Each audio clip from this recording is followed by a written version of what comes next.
ಆದರೆ ಅತ್ಯಂತ ವಿವರವಾಗಿ ಸುದೀರ್ಘವಾಗಿ ತಿಳಿಸೋಕ್ಕೆ ಸಮಯಾವಕಾಶದಿಂದ ಆಗಲಿಲ್ಲ ಅಷ್ಟೇ. ನೋಡುವ, ಮತ್ತೊಮ್ಮೆ ಇನ್ನೊಮ್ಮೆ ಅವಕಾಶ ಸಿಕ್ಕಿದಾಗ ಬೇರೆ ಬೇರೆ ಸಬ್ಜೆಕ್ಟ್ಸ್ ಏನು ಬಿಟ್ಟಿದೆ ಅದನ್ನು ಹೇಳೋ ಪ್ರಯತ್ನ ನಾನು ಮಾಡ್ತೇನೆ ಮುಂದೆ ದಿನಗಳಲ್ಲಿ.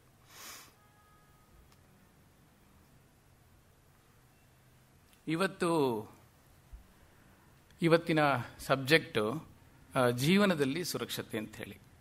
ಸ್ವಲ್ಪ ಕ್ಲಿಷ್ಟವಾದ ವಿಚಾರ.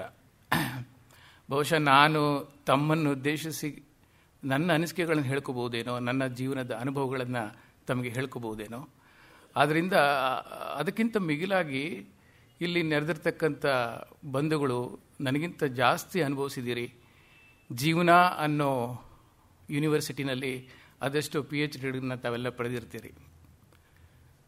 ಲೈಫ್ ಅಂದರೆ ನಾನು ಅರ್ಥ ಮಾಡಿಕೊಂಡಿರೋದು a difference between date of birth and date of death.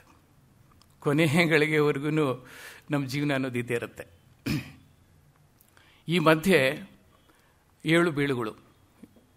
ಅಂದರೆ ಸಿಂಪಲಾಗಿ ಹೇಳಬೇಕು ಅಂತಂದರೆ, ಎಲ್ಲೋ ಮುಳ್ಳಿನ ಮೇಲೆ ಬಟ್ಟೆ ಸಿಕ್ಕಾಕೋತಾ ಇರುತ್ತೆ, ಒಂದೊಂದೇ ಬಿಡಿಸ್ಕೊತಾ ಇರ್ತೀವಿ ಒಂದು ಕಡೆಯಿಂದ, ಇನ್ನೊಂದು ಕಡೆ ಮತ್ತೆ ಸಿಕ್ಕಾಕೋತಾ ಇರುತ್ತೆ. ಅದಕ್ಕೆ ಕೊನೆ ಅಂತ ಇಲ್ಲ. ಸೊ ಈ ಸತತ ಪ್ರಯತ್ನನೇ ಬದುಕು ಅಂಥೇಳಿ ನಾನು ತಿಳ್ಕೊಂಡಿದ್ದೇನೆ. ಸ್ನೇಹಿತರೆ, ಇವತ್ತು ಜೀವನದ ಅನುಭವವನ್ನು ನಿಮ್ಮ ಜೊತೆ ಹೆಚ್ಚಿಗೆ ಹಂಚ್ಕೊಳ್ಳೋದಕ್ಕೆ ಪ್ರಯತ್ನ ಪಡ್ತಿದ್ದೀನಿ. I also feel very happy. It is just interactive. ನನಗಿಂತ ಹೆಚ್ಚಾಗಿ ತಾವೆಲ್ಲ ಅನುಭವಿಸಿರ್ತೀರಿ. ಬದುಕು ಅಂದ್ರೆ ಏನು ಅದ್ರ ಬಗ್ಗೆ ನಾನು ಹೇಳಕ್ಕೆ ಹೋಗಲ್ಲ. ನಾವು ರಾಮಾಯಣ ಮಹಾಭಾರತಗಳ ಬಗ್ಗೆ ಎಲ್ಲನೂ ತಿಳ್ಕೊಂಡಿದ್ದೀವಿ ಸಾಕಷ್ಟು. ಇದೇ ವೇದಿಕೆಯಲ್ಲಿ ಸಾಹಿತ್ಯ, ಧರ್ಮ, ಸಂಸ್ಕೃತಿ, ಸಂಗೀತ, ಸುಧೆ ಎಲ್ಲವೂ ನಿರಂತರವಾಗಿ river of knowledge is going on. ಅದಕ್ಕೆ ನಿರಂತರವಾಗಿ ಹರಿತನೇ ಇದೆ ಈ ವೇದಿಕೆಯಲ್ಲಿ. ಇನ್ನು ಮುಂದೆ ಹರಿತನೂ ಇರುತ್ತೆ ಕೂಡ. ಅದನ್ನೆಲ್ಲ ತಾವು ಸೌದಿದ್ದೀರಿ. ಪ್ರತಿಯೊಬ್ಬರ ಜೀವನ ಕೂಡ ಮಹಾಭಾರತ, ಪ್ರತಿಯೊಬ್ಬರ ಜೀವನ ಕೂಡ ರಾಮಾಯಣವೇ. ಹಾಗೆ ನೋಡಿದ್ರೆ ನಮ್ಮ ಹಿನ್ನೆಲೆಗಳನ್ನು ನೋಡಿದಾಗ ನಮ್ಮ ಬಗ್ಗೆ ನಮಗೆ ಹೆಚ್ಚಿಗೆ ಗೊತ್ತು. ಸೊ ಅದರಲ್ಲಿ ಕೆಲವು ಸೂಕ್ಷ್ಮ ವಿಚಾರಗಳು ಆದರೂ ಕೂಡ 30-40 ವರ್ಷಗಳ ಹಿಂದೆ, when we were youngsters, even now I am young only, 58 years young. ರಾಜಕೀಯದವ್ರಿಗೆ 80 ವರ್ಷ ಆದರೂ ಹೆಂಗ್ ಅನ್ಬೇಕು ನಾವೇ ಕೇಳ್ಕೋಬಾರ್ದು ಲೀಡರ್ಸ್. ಒಂದು ಮಾತು ಹೇಳ್ತೀನಿ ಮುಂದೆ ಹೋಗಿ ಮುಂಚೆ. ನನಗೂ 58 ವರ್ಷ ಆಗಿದೆ. ಮಕ್ಕಳು ಮನೆಯಿಂದ ಹೊರಗಿದ್ದಾರೆ, ಅಂದರೆ ಕುಟುಂಬದಲ್ಲೇ ಇದ್ದಾರೆ. They are in America. ಅವರು ಅವರ ಫ್ಯೂಚರನ್ನು ಅಳವಡಿಸ್ತಾರೆ. ಅಂದರೆ ಬದುಕು ಹೇಗೆ ಬದಲಾಗುತ್ತೆ ಅಂತ ಹೇಳಿ ಸ್ವಲ್ಪ ಫೀಲ್ ಆಗುತ್ತೆ ನಮಗೆ, ನಿಮಗೆಲ್ರಿಗೂ ಫೀಲ್ ಆಗುತ್ತೆ. ನಾವು ಒಂಟಿತನ ಕಾಡ್ತಾ ಇದ್ದೀವಲ್ಲ ಅಂಥೇಳಿ. ಆಮೇಲೆ ನನಗೆ ಅನಿಸಿದ್ದು ವೈಯಕ್ತಿಕವಾಗಿ, ನಾನು ಯಾಕೆ ಈ ಎಮೋಷನಲ್ ಅಟ್ಯಾಚ್ಮೆಂಟ್ಸ್ನೆಲ್ಲ ಬಿಡಬಾರ್ದು? ನನಗೂ ಒಂದು ಬದುಕಿದೆ. I should not depend on anybody. A dependence is very very dangerous ಲೈಫಲ್ಲಿ, ಯಾವುದೇ ಹಂತದಲ್ಲಿ. Let me leave on my own. ನನ್ನ ತನಕ್ಕೆ ನಾನು ಬದುಕಬೇಕು ಅಂತ ಒಂದು ಡಿಟರ್ಮಿನೇಷನ್ ನನ್ನ ಮೈಂಡಲ್ಲಿ ಅದು ಪ್ರಾರಂಭ ಆಯಿತು. ಬಹುಶಃ ನಾವೆಲ್ಲರೂ ಹಾಗೆ ಅಂದ್ಕೊಂಡಾಗ ಇಟ್ಸ್ ಅವರ್ ಲೈಫ್. ನನ್ನ ಬದುಕಿದು, ನನ್ನ ಜೀವನ. ನನ್ನ ಜೀವನ ನಾನೇ ಕಾರಣ, ಬೇರೆ ಯಾರೂ ಹೊಣೆ ಅಲ್ಲ. ಇವತ್ತು ಅನೇಕ ದುರಂತಗಳು ನಡೀತಾ ಇವೆ, ನಾವೆಲ್ಲ ನೋಡ್ತಾ ಇದ್ದೀವಿ. ನಾನು ಅನುಭವಿಸಿದ್ದೀನಿ, ನೋಡಿದ್ದೀನಿ, ಕೇಳಿದ್ದೀನಿ ಸಾಕಷ್ಟು ಕಥೆಗಳು. ನೀವು ಕೇಳಿರ್ತೀರಿ. ಎಷ್ಟೊಂದು ಪ್ರೀತಿ ವಾತ್ಸಲ್ಯದಿಂದ ನಾವು ಮಕ್ಕಳನ್ನ ಬೆಳೆಸ್ತೀವಿ, ಆದರೆ ಇಷ್ಟು ಬೇಗ ನಮ್ಮನ್ನು ಕೈ ಬಿಟ್ಟು ಹೊರಡ್ತಾರೆ ಅಂತ ಎಲ್ಲ ಥರದಲ್ಲಿ.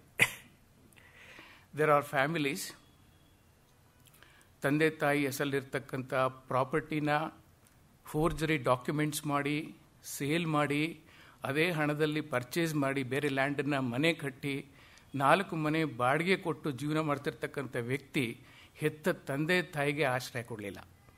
ಈ ಥ್ರೂ ಅವರ್ ಅವೇ. ನನ್ನ ಕಣ್ಣು ಮುಂದೆ ನಡೆದ ಘಟನೆ ಇದು.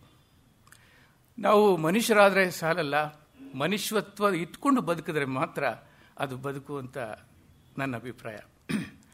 ಬಿಡಿ, ಇದು ಒಂದು ಎಕ್ಸಾಂಪಲ್ ಹೇಳಿದೆ. ನಿಮ್ಮನ್ನೆಲ್ಲ ಕೇಳಿದ್ರೆ 100 ಕಥೆಗಳು ಗೊತ್ತಾಗುತ್ತೆ ಈಗ ನಡೀತಿರೋದು. ಹಾಗಾಗಿ it's a challenge for us. ನಾವು ಬದುಕನ್ನು ಕಂಡಿದ್ದೇವೆ, ಜೀವನ ನೋಡಿದ್ದೇವೆ, 7 ಬೀಳುಗಳನ್ನು ಅನುಭವಿಸಿದ್ದೇವೆ. Why should we depend on anybody? ನಮ್ಮ ಜೀವಂತ ಇರೋವರೆಗೂ, ಕೊನೆ ಗಳಿಗೆಯವರೆಗೂ ನಮ್ಮ ಗಳಿಕೆ ನಮ್ಮಲ್ಲಿ ಯಾಕೆ ನಾವು ಇಟ್ಕೊಳ್ಳಲ್ಲ? ನಾವು ಮಾಡ್ತಿರೋ ತಪ್ಪು, ಭಾಳ ದೊಡ್ಡ ತಪ್ಪು. ನಮ್ಗೆ ಯಾರಿದ್ದಾರೆ, ಇರೋದೇ 2 ಮಕ್ಕಳು ಅಂಥೇಳಿ ಗಂಡ ಹೆಂಡತಿ ಮನೆ ಇದು ಆಸ್ತಿ ಎಲ್ಲ ಬರ್ಕೊಟ್ಬಿಟ್ಟು ಆಮೇಲೆ ಅವರು ಬರ್ತಾರೆ, ಎಲ್ಲೆಲ್ಲೋ ಕೆಲಸ ಮಾಡ್ತಿದ್ದಾರೆ. ಕೆಲವರು ಡೆಲ್ಲಿಲಿದ್ದಾರೆ, ಇನ್ನೊಬ್ಬ ಫಾರಿನಲ್ಲಿದ್ದಾನೆ, ಬೆಂಗಳೂರಿಗೆ ಬರ್ತಾರೆ, ಹೆಂಡತಿ ಮನೇಲಿ ಇರ್ತಾರೆ, ತಂದೆ ತಾಯಿ ಮನೆಗೆ ಹೋಗಿ ನೋಡಲ್ಲ, ಹೇಗಿದ್ದೀರಿ ಅಂತ ನೋಡಲ್ಲ. ಈ ವಯಸ್ಸಿನಲ್ಲಿ ಒಂದು ಬುತ್ತಿ ಕಟ್ಕೊಂಡು ಅವಿನ್ಯೂ ರೋಡಲ್ಲಿ ಕ್ಲರ್ಕ್ ಆಗಿ ಕೆಲಸ ಮಾಡಿ retired person at the age of 70 ಈ ಅರ್ನ್ಸ್ ಫಾರ್ ಹಿಮ್ಸೆಲ್ಫ್. ಅವ್ರು ಕೂಡ ಒಂದು ₹1,500 ಸಂಬಳ ತೊಗೊಂಬಂದು ಗಂಡ ಹೆಂಡತಿ ಬಾಡಿಗೆ ಮನೆಯಲ್ಲಿ ಜೀವನ ಮಾಡ್ತಾರೆ. ಇದು ನನ್ನ ಕಣ್ಮುಂದೆ ನಡೀತಾ ಇದೆ. ಯಾಕೆ ಹೀಗಾಗ್ತಿದೆ ಅನ್ನೋದು ಭಾಳ ಕಷ್ಟ. ನಾನು ಯಾರು ಮಕ್ಕಳು ತಪ್ಪು, ತಂದೆ ತಾಯಿ ತಪ್ಪು, it's very difficult to analyse. ತಮಗೆಲ್ಲ ಗೊತ್ತಿರೋ ವಿಚಾರಗಳು. ಓಕೆ, ಆ ಥರದ್ದು ಕಾನ್ಸೆಪ್ಟ್ ಇಟ್ಕೊಂಡು ನಾನು ಇವತ್ತಿನ ದಿನ ಜೀವನದಲ್ಲಿ ಸುರಕ್ಷತೆ ಯಾವುದು, ಅಸುರಕ್ಷತೆ ಯಾವುದು, ಯಾವ್ಯಾವ ಏಜಲ್ಲಿ ಯಾವ್ಯಾವ ರೀತಿ ನಾವು ಇರಬೇಕಾಗತ್ತೆ, ಅನುಭವಿಸ್ಬೇಕಾಗತ್ತೆ ಅನ್ನೋ ಒಂದು ಹೇಳುವ ಪ್ರಯತ್ನ ನಾನು ಮಾಡ್ತಾ ಇದ್ದೇನೆ. As usual, I would like to start my programme with a prayer. Is it okay for please? ಇದನ್ನು ಕರೆಕ್ಟ್ ವಿಷುವಲ್ ಇದೀರಿ, ತುಂಬ ಚೆನ್ನಾಗಿತ್ತು. ನಾನು ಸ್ವಲ್ಪ ಹಾರ್ಡ್ ವರ್ಕ್ ಮಾಡಿದ್ದೆ, ರಾತ್ರಿ ಎಲ್ಲ ಕೂತ್ಕೊಂಡು ಕೆಲವಾರು ವಿಚಾರಗಳು ತಮಗೆ ಹೇಳಬೇಕು, ಆಮೇಲೆ ಕೆಲವು ವಿಡಿಯೋಗಳನ್ನ ತೋರಿಸ್ಬೇಕು ಅಂಥೇಳಿ. ಅದಕ್ಕೆ ವಾಯ್ಸ್ ಕೂಡ ಇಲ್ಲ. ಕೆಲವು ಭಾಳ ತುಂಬ ಚೆನ್ನಾಗಿರುವಂಥ ಒಂದು ರಿಯಾಲಿಟಿ ಶೋನಲ್ಲಿ ನಡೆದ, ಲಾಸ್ ವೆಗಾಸಲ್ಲಿ ನಡೆದಂಥ ಒಂದು ಜಾಪನೀಸ್ ಮಹಿಳೆ ಎಷ್ಟು ತಾಳ್ಮೆ ಬೇಕು ಜೀವನದಲ್ಲಿ ಅನ್ನೋದಕ್ಕೆ ಒಂದು ಶೋ ಇತ್ತು. ಅದು ನಿಮ್ಮನ್ನು ಕೇಳಿ ತೋರಿಸ್ಬಿಟ್ಟು ನಿಮ್ಮನ್ನೇ ಕೇಳೋಣ ಅಂದ್ಕೊಂಡಿದ್ದೆ. ನೋಡೋಣ ನಮ್ಮ ಅದೃಷ್ಟ ಏನಾದರೂ ಬಂತು ಅಂತಂದರೆ ಮಾಡೋಕ್ಕೆ ಸಾಧ್ಯ ಆಗುತ್ತೆ. ಸೊ ಸೇಫ್ಟಿ ಇನ್ ಲೈಫ್, ಇದು ನನ್ನ ಬಾಲ್ಯ ಹೇಗಿತ್ತು ಅಂತಂದರೆ ಎಲ್ಲಿ ಬೇಕಾದ್ರೂ ಹೋಗ್ಬೋದು, ಯಾವ ಮರ ಬೇಕಾದ್ರೂ ಹತ್ಬೋದು, ಯಾವ ಕೆರೆಯಲ್ಲಿ ಬೇಕಾದ್ರೂ ಈಜ್ಬೋದು, ಯಾವ ಬಾವಿಲಿ ಬೇಕಾದ್ರೂ ಬೀಳ್ಬೋದು, ತೆಂಗಿನ ಮರ ಹತ್ಬೋದು, ನಂದಿ ಬೆಟ್ಟ ರೋಡು ಅಂತಿಲ್ಲ, ಕಾಡಲ್ಲೇ ಹತ್ತಾ ಇದ್ವಿ. ಹೇಗಂದ್ರಾಗೆ ಬೆಳೆದ್ವಿ ನಾವು. ಸೇಫ್ಟಿ ಬಗ್ಗೆ ನಮಗೇನು ಕಾಳಜಿನೇ ಇರಲಿಲ್ಲ ಅವಾಗ. ಬದುಕು ಅಷ್ಟೊಂದು ಸುಲಭ ಆಗ್ತಿತ್ತು ಆಗ. ಬಟ್ ಈಗ ಹಾಗಲ್ಲ. ಹೆಜ್ಜೆ ಹೆಜ್ಜೆಗೂ ಸುರಕ್ಷತೆ ಬಗ್ಗೆ ನಾವು ಗಮನ ಹರಿಸಲೇಬೇಕಾಗಿದೆ. ಮಕ್ಕಳು ಮನೆಯಿಂದ ಹೊರಗಡೆ ಹೋಗಿದ್ದಾರೆ ಅಂದರೆ ವಾಪಸ್ ಬರೋವರೆಗೂ ಆತಂಕ ತಂದೆ ತಾಯಿಗಳಿಗೆ ಇದ್ದೇ ಇರುತ್ತೆ. ಸೊ ಎಲ್ಲ ಹಂತಗಳಲ್ಲಿ ಸುರಕ್ಷತೆ ಅನ್ನೋದು ತೀರಾ ಅವಶ್ಯಕ ನಮಗೆ. ಹಾಗಾಗಿ ಕೂಡ ದುರಂತಗಳು ನಡೆದೋಗ್ತಾ ಇರೋದು ವಿಪರ್ಯಾಸ ಜೀವನದಲ್ಲಿ. ನಿಮಗೆಲ್ಲ ಒಂದು ಸ್ಟೋರಿ ಗೊತ್ತಿರ್ಬೋದು, ಕತೆ. ಜನಸಾಮಾನ್ಯರಿಗೆ, ಸಾಮಾನ್ಯವಾಗಿ ಎಲ್ಲ ಕಡೆ ಹೇಳ್ತಿರ್ತಾರೆ. ಒಬ್ಬ ಮಹಾಪಂಡಿತರು ನದಿ ದಾಟಬೇಕು, ದೇವಸ್ಥಾನಕ್ಕೆ ಹೋಗ್ತಾ ಇದ್ದಾರೆ ದೋಣಿನಲ್ಲಿ. ಒಬ್ಬ ಅಂಬಿಗ ಹೋಗ್ತಾ ಇರ್ಬೇಕಾದ್ರೆ ಪಂಡಿತರು ಅವನಿಗೆ ಕೇಳ್ತಾರೆ, ಏನಯ್ಯ ನೀನು ಓದ್ಕೊಂಡಿದೀಯಾ ಅಂತ. ಇಲ್ಲ ಬುದ್ಧಿ, ನಾನೇನು ಓದಿಲ್ಲ.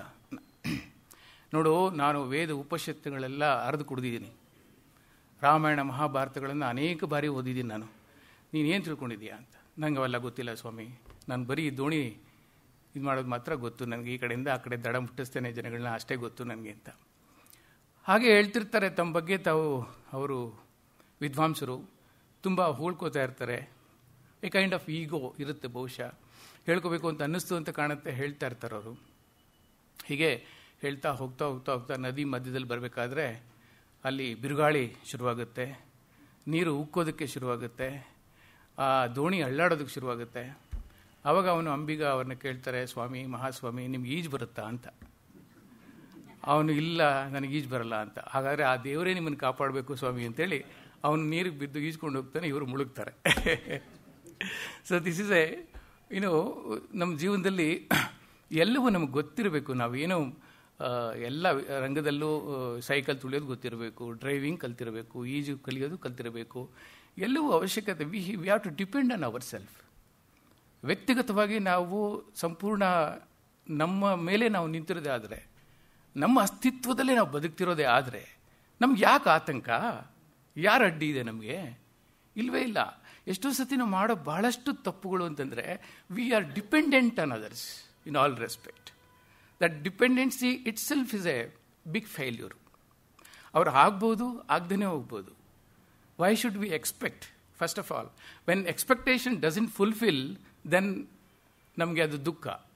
ನಮ್ಮ ಜೀವನದಲ್ಲಿ ಭಾಳಷ್ಟು ತಪ್ಪುಗಳು ನಾವು ಮಾಡ್ತೇವೆ. ನನಗೆ ಗೊತ್ತಿರೋ ಒಬ್ಬ ಸ್ನೇಹಿತ real estate time, boom time, ಏನು ಇಲ್ದಿದ್ದವನು ಅವನು ರಿಯಲ್ ಎಸ್ಟೇಟ್ಗೆ ಇಳಿದ, ಕೋಟ್ಯಾಂತರ ರೂಪಾಯಿ ಸಂಪಾದನೆ ಮಾಡ್ದ. 10 ಲಕ್ಷ ರೂಪಾಯಿ ತೊಗೊಂಡ್ರೆ 10 ಕಡೆ ಜಮೀನು ಮೇಲೆ ಹಾಕೋದು, ಮತ್ತು ಅದನ್ನು 10 ಲಕ್ಷಕ್ಕೆ ಮಾರೋದು. ಹೀಗೆ ಮಾಡಿ ಅಮೇಜ್ಡ್ ವೆಲ್ತ್, ಕೋಟ್ಯಾಂತರ ರೂಪಾಯಿ ವೆಲ್ತ್ ಮಾಡ್ದ. ಮಾಡಿದ್ಮೇಲೆ ಚೆನ್ನಾಗಿತ್ತು. ಏನು ವಾಟ್ ಈಸ್ ದಟ್? ಹಣ ಕೈ ಸೇರಿದ ಮೇಲೆ money power. So the can do anything he wants.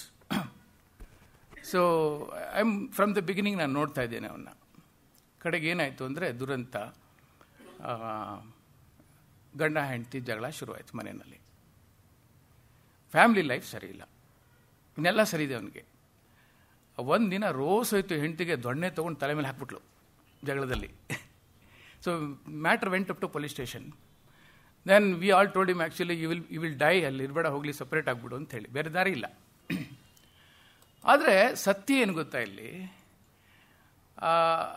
ಯಾಕೆ ಅವರು ಅನ್ಹ್ಯಾಪಿ, ಹೆಂಡತಿ ಮಕ್ಕಳು ಯಾಕೆ ಗಂಡನ ಬಗ್ಗೆ ಇವನ ತಂದೆ ಬಗ್ಗೆ ಅನುಮಾನ ಇದು ಯಾಕಿದೆ ಅವರಿಗೆ, ಡಿಫ್ರೆನ್ಸ್ ಆಫ್ ಒಪಿನಿಯನ್ ಯಾಕಿದೆ ಅಂತಂದರೆ, ಹೀ ಕ್ರೈಡ್. ಆಮೇಲೆ ಅವನಿಗೆ ಭಾಳ ದುಃಖ ಆಯಿತು, ಏನಿದ್ರೆ ಏನು ಪ್ರಯೋಜನ, ನನ್ನ ಜೀವನ ಹೀಗಾಗೋಯ್ತಲ್ಲ ಅಂಥೇಳಿ. ಆಗ ಬಂತು ಅವ್ರ ಪ್ರಶ್ನೆ ತಲೆಯಲ್ಲಿ, ನಾನು ಏನು ತಪ್ಪು ಮಾಡಿದ್ದೀನಿ, ನಾನು ಯಾಕೆ ಹೀಗೆ ಅಂತ. ಇಲ್ಲಿ ಏನೋ ಆಗ್ತಾ ಇದೆ ಸರ್, ಇದು ಸರಿ ಇಲ್ಲ. ಇದು ಕನೆಕ್ಟಿವಿಟಿ ಇದೆಯಲ್ಲ, ಇದು ಎಕ್ಸ್ಟೆಂಡ್ ಮಾಡಿ ಅಲ್ಲಿ ಬರಬೇಕು, ಸಿಗ್ನಲ್ ಬರಬೇಕು. ಒಂದು ನಿಮಿಷ ಈಗ ಮಾತಾಡ್ತಾ ಇದೆ. ಹಾಂ, ಆಮೇಲೆ ನಾನು ಏನು ಕಮ್ಮಿ ಮಾಡಿದ್ದೀನಿ ಸಂಸಾರಕ್ಕೆ, ನೀವೇ ಹೇಳಿ. ಒಂದು ಬಟ್ಟೆ ಕೇಳಿದ್ರೆ 10 ಬಟ್ಟೆ ತಂದಾಕ್ತೀನಿ, ಮನೆ ಎಷ್ಟು ಬೇಕೋ ಅಷ್ಟು ಕಟ್ಸಿದ್ದೀನಿ, ಬೇಕಾದಷ್ಟು ಬೆಡ್ರೂಮ್ಗಳಿದೆ. ಆಮೇಲೆ 1 kg ವೀಕೆಂಡಲ್ಲಿ ಮಾಂಸ ಕೇಳಿದ್ರೆ 10 kg ತಂದಾಕ್ತೀನಿ, ಶೂ ಕೇಳಿದ್ರೆ 1 ಕೇಳಿದ್ರೆ 10 ಜೊತೆ ಶೂಸ್ ತಂದು ಕೊಡ್ತೀನಿ. ಏನು ಸರ್ ಕಮ್ಮಿ ಮಾಡಿದ್ದೀನಿ ನಾನು, ಯಾಕೆ ನನ್ನ ಜೀವನ ಹೀಗೆ ಅಂತ. ಹಿ didn't understand himself. End of the day it is not wealth, it is not ಮನಿ. ಅವನ ಪ್ರೀತಿ ತೋರಿಸ್ಲಿಲ್ಲ, ಒಂದೇ ಒಂದು ದಿನ ಸಂಸಾರ ಕರ್ಕೊಂಡು ಹೊರಗಡೆ ಹೋಗಲಿಲ್ಲ, ಟುಗೆದರ್ನೆಸ್ ಅನ್ನೋದಿಲ್ಲ, ಒಂದು ಸಿನಿಮಾಗೆ ಕರ್ಕೊಂಡು ಹೋಗಲಿಲ್ಲ, ಒಂದು ದೇವಸ್ಥಾನಕ್ಕೆ ಕರ್ಕೊಂಡು ಹೋಗಲಿಲ್ಲ, ಒಂದು ಪ್ರವಾಸ ಅಂತ ಮಾಡಲಿಲ್ಲ. ನಾನಂತೂ ನೋಡಲಿಲ್ಲ ಆ ಥರ ಮಾಡಿದ್ದು. ಮಕ್ಕಳನ್ನ ಪ್ರೀತಿಯಿಂದ ಹೆಸರಿಡಿದು ಕರೆದಿದ್ದು ನಾನು ನೋಡಿಲ್ಲ.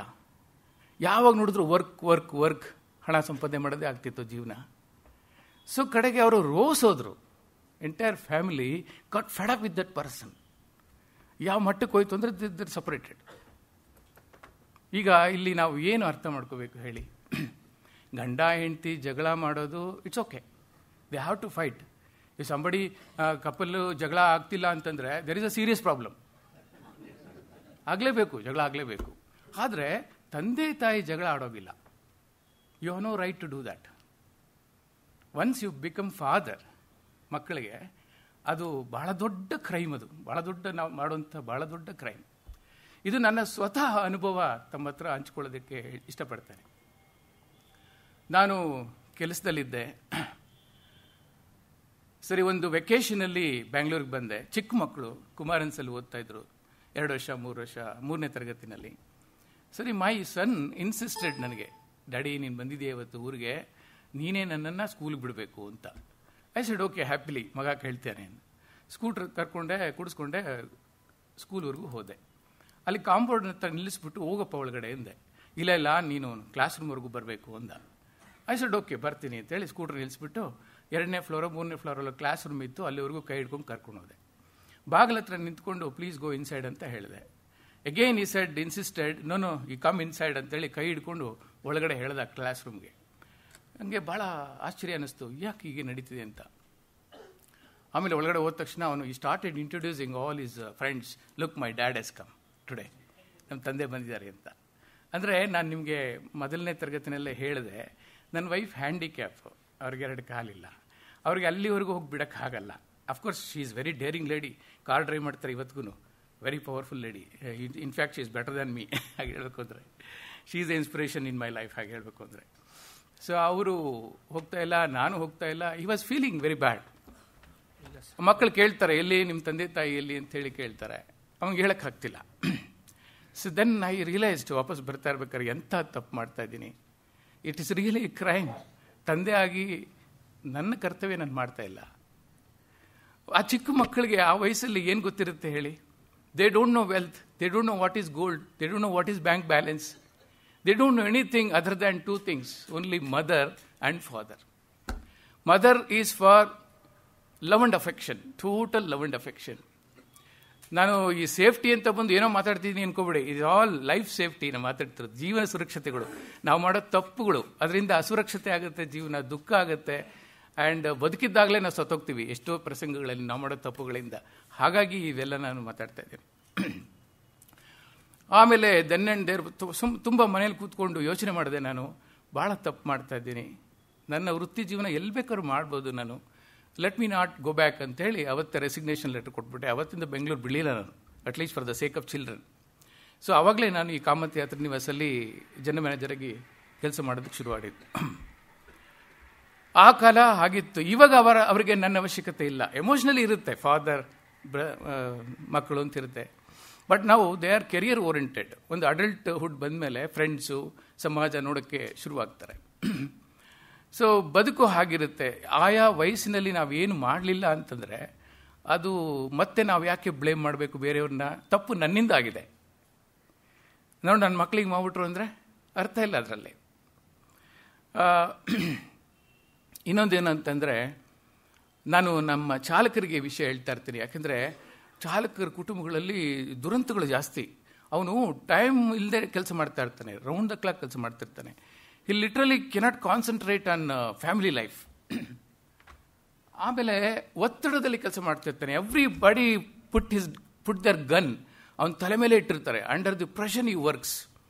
ಎಂಪ್ಲಾಯಿ ಆನ್ ಟೈಮ್ ಬರಲಿಲ್ಲ ಅಂದರೆ ಅವ್ನು ಫೋನ್ ಮಾಡಿ ಬೈತಾನೆ, ಈ ಕಡೆ ಸೂಪರ್ವೈಸರ್ ಫೋನ್ ಮಾಡಿ ಬೈತಾರೆ, ಹೆಚ್ಚು ಕಮ್ಮಿ ಆದರೆ ಪಬ್ಲಿಕ್ ಬೈತಾರೆ. ಅವನ್ನ ಭಾಳ ಕಂಟ್ರೋಲಿ, ಭಾಳ ಇದರಲ್ಲಿ ಪ್ರೆಷರಲ್ಲಿ ಕೆಲಸ ಮಾಡಬೇಕಾಗತ್ತೆ.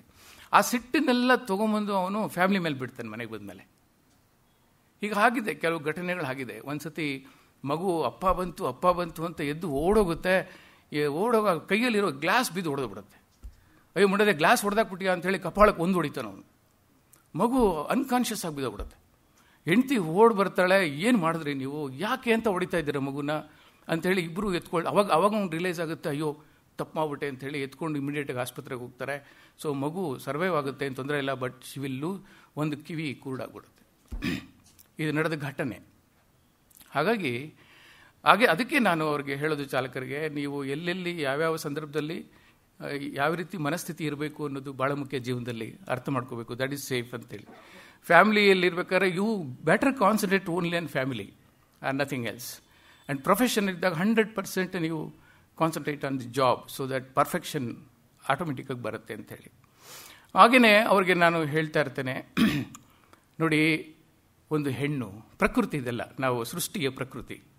ಗಂಡು ಹುಡುಗ ಹುಡುಗಿ ಎಷ್ಟೇ ಪ್ರೀತಿ ಮಾಡಿ ಏನು ಒಬ್ರಿಗೊಬ್ರು ಬಿಟ್ಟಿರೋಕ್ಕಾಗಲ್ಲ, ಅವ್ರನ್ನ ಬೇರ್ಪಡಿಸಿದ್ರೆ ಹ್ಯಾಂಗ್ ಮಾಡಿ ಸತ್ತೋಗ್ಬಿಡ್ತಾರೆ ಅನ್ನೋ ಮಟ್ಟಿಗೆ ಅವರು ಪ್ರೀತಿಸ್ತಾರೆ ಅಂತ ಇಟ್ಕೊಳ್ಳಿ. ಮದುವೆ ಆಗ್ತಾರೆ. ಮದುವೆ ಆದಮೇಲೆ ಹೆಣ್ಣಿಗೆ, ತಾಯಿಗೆ ಆಗಲೇಬೇಕು, ಮಗು ಆಗಲೇಬೇಕು. ಆಗಲಿಲ್ಲ ಅಂದರೆ ಅದೊಂದು ಶಾಪ. ಸೊ ಮಗು ಆದ ಕೂಡಲೇ ಏನಾಗುತ್ತೆ, she will change, mother will change, even father will change, but maximum mother will change. ಆ ತಾಯಿಗೆ ಮಗು ಸರ್ವಸ್ವ ಆಗ್ಬಿಡುತ್ತೆ. She will do anything for the sake of child. ಪ್ರಕೃತಿ ಎಷ್ಟು ಚೆನ್ನಾಗಿದೆ ನೋಡಿ. ಅವಳು ಸ್ವಾರ್ಥಿ ಆಗ್ತಾಳೆ, ಆಗಬೇಕು ಕೂಡ. ಆ ಕುಟುಂಬ ಚೆನ್ನಾಗಿರಬೇಕು ಅಂತಂದರೆ ಹೆಣ್ಣು ಸ್ವಾರ್ಥಿ ಆಗಲೇಬೇಕು. ಆಮೇಲೆ ಆ ಮಗುಗೆ ಸಂಪೂರ್ಣ ದಾರಿ ಎಳಿತಾರೆ. ಆ ಸಂದರ್ಭದಲ್ಲಿ ಏನಾದರೂ ಅಂಥ ಸ್ಥಿತಿನಲ್ಲಿ ಹುಡುಗ ಆದವನು ಅಥವಾ ಗಂಡಸ ಆದವನು ಜವಾಬ್ದಾರಿ ತಗೊಳ್ಳಿಲ್ಲ ಅಂತಂದರೆ, ಸಂಸಾರದ ಬಗ್ಗೆ ಗಮನ ಹರಿಸಲಿಲ್ಲ ಅಂತಂದರೆ, ಮಕ್ಕಳ ಅಭಿವೃದ್ಧಿ ಬಗ್ಗೆ ಅವನು ಯೋಚನೆ ಮಾಡ್ತಾ ಇಲ್ಲ ಅಂತಂದರೆ, ಅಷ್ಟು ಪ್ರೀತಿ ಮಾಡದ ಹೆಣ್ಣು bloody she will divorce him. ಅಷ್ಟೇ, ಹೊಟ್ಟೋಗು, ನೀನು ಬೇಡ, ನಿನ್ನ ಕೈಲಿ ಅಂಕಲ್ ಆಗಲ್ಲ ಅಂತೇಳಿ. ಆಗ ಅವನು ಮುಖ್ಯ ಆಗಲ್ಲ, ಆಗ ಮಗು ಮುಖ್ಯ ಆಗುತ್ತೆ. ಇದು ಕೆಲವು ಹಂತಗಳು, ಬದುಕಿನ ಹಂತಗಳು. ಇದನ್ನು ಅರ್ಥ ಮಾಡ್ಕೋಬೇಕು ನಾವು. ಪ್ರತಿಯೊಬ್ಬರು ಮನುಷ್ಯರಾದವ್ರು ನಾವು ಅರ್ಥ ಮಾಡ್ಕೋಬೇಕು. ಕೇವಲ ಮನುಷ್ಯರಾಗಿ ಬದುಕಿದ್ರೆ ಸಾಕಾಗಲ್ಲ, ಮನುಷ್ಯತ್ವದಿಂದ ಬದುಕಬೇಕು ಅನ್ನೋದು ನನ್ನ ಒಂದು ಇಚ್ಛೆ. ಇದು ಇಲ್ಲೂ ಕಾಣಿಸ್ತಾ ಇಲ್ಲ ಸ್ಕ್ರೀನ್ ರವಿ? ಆಗಿದೆ, ಜಸ್ಟ್ ಚೆಕ್. ಅಟ್ಲೀಸ್ಟ್ ಇಲ್ಲಿ ಗೊತ್ತಾರೆ ನನಗೆ, ಫ್ಲೋ ವಿಲ್ ಕಮ್.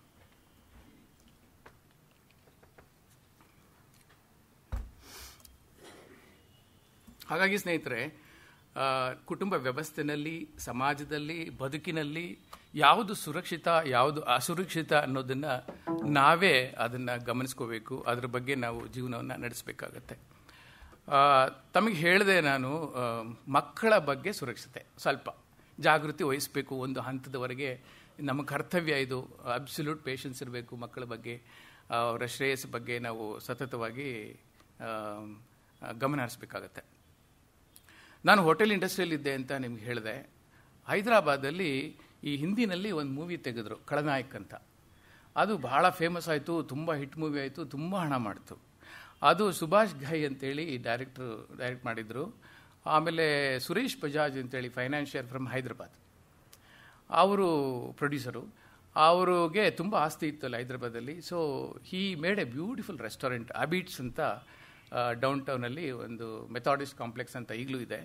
ಅದರ ಮೇಲೆ 4th ಫ್ಲೋರ್ ಮೇಲೆ ರೆಸ್ಟೋರೆಂಟ್ ಮಾಡಿದ್ರು. ಆ ಕಾಲಕ್ಕೆ ಇಡೀ ಹೈದರಾಬಾದ್ಗೆ ಬೆಸ್ಟ್ ರೆಸ್ಟೋರೆಂಟ್ ಅದು. ಒಂದು 50 ಲಕ್ಷ ರೂಪಾಯಿ ಇಂಟೀರಿಯರ್ಸ್ಗೆ ಖರ್ಚು ಮಾಡಿದರು.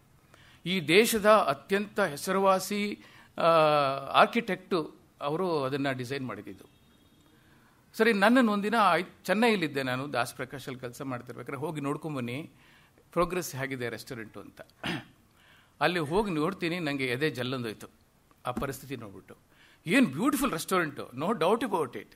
ಅದು ಒಂದೊಂದು ಟೇಬಲ್ಲು, ಆ ಟೇಬಲ್ ಮೇಲೆ ಹಾಕಿರೋ ಲ್ಯಾಂಪ್ಸ್ಗೆ 5,000 ಸಾವಿರ ರೂಪಾಯಿ ಖರ್ಚು ಮಾಡಿದ್ದಾರೆ. ಆ ಕಾಲಕ್ಕೆ ಇಲ್ಲ ಕ್ರಿಸ್ಟಲ್ ಇದೆಲ್ಲ ಸೌದಿಗಳಿಂದ ಎಲ್ಲ ತರಿಸಿ ಎಲ್ಲ ಡಿಸೈನ್ ಮಾಡಿದ್ದಾರೆ. So mind blowing. ಸಾಲೆಡರೋ ಅಂತ ಹೇಳಿ ಇಟಾಲಿಯನ್ ಸ್ಟೈಲು, ಪ್ಯೂರ್ ದಾಸ ಅಂಥೇಳಿ ವೆಜಿಟೇರಿಯನ್ ರೆಸ್ಟೋರೆಂಟು.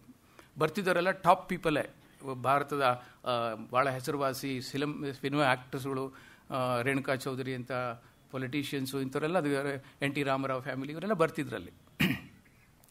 ಏನು ನನಗೆ ಭಯ ಆಗಿದ್ದು ಅಂತಂದರೆ, ಅಷ್ಟೆಲ್ಲ ಖರ್ಚು ಮಾಡಿದ್ದಾರೆ, ಅಷ್ಟು ಬ್ಯೂಟಿಫುಲ್ಲಾಗಿ ಮಾಡಿದ್ದಾರೆ. ಆದರೆ ಮುಂದ್ಗಡೆ 4th ಫ್ಲೋರ್ ಮೇಲ್ಗಡೆ ಮುಂದ್ಗಡೆ ಒಂದು ಬ್ಯಾಂಕ್ವೆಟ್ ಹಾಲ್ ಅಂತಲೂ ಮಾಡಿದ್ದಾರೆ, ಓಪನ್ ಸ್ಪೇಸು. ಅಲ್ಲಿ ಕೌಂಟ್ರ್ ಮಾಡಿದ್ದಾರೆ. ಅಲ್ಲಿ ಏನಾದ್ರು ಪಾರ್ಟಿಗಳೇನಾದರೂ ಆಯಿತು ಅಂತಂದರೆ ಅಲ್ಲಿ ನಡೆಸಬೇಕು ಅಂತ ಹೇಳಿಬಿಟ್ಟು ಸುತ್ತು ಗಿಡ ಎಲ್ಲ ಬೆಳೆಸಿ ಭಾಳ ಚೆನ್ನಾಗಿದೆ. ಆದರೆ ಸ್ನೇಹಿತರೆ, ಆ ಎದುರುಗಡೆ ಬಿಲ್ಡಿಂಗ್ ಎದುರುಗಡೆ ತಡೆಗೋಡೆ ಏನಿದೆ ಮೇಲೆ, ಅದು ಕೇವಲ 1 ಅಡಿ ಇದೆ, 1 ಅಡಿ ಅಷ್ಟೇ.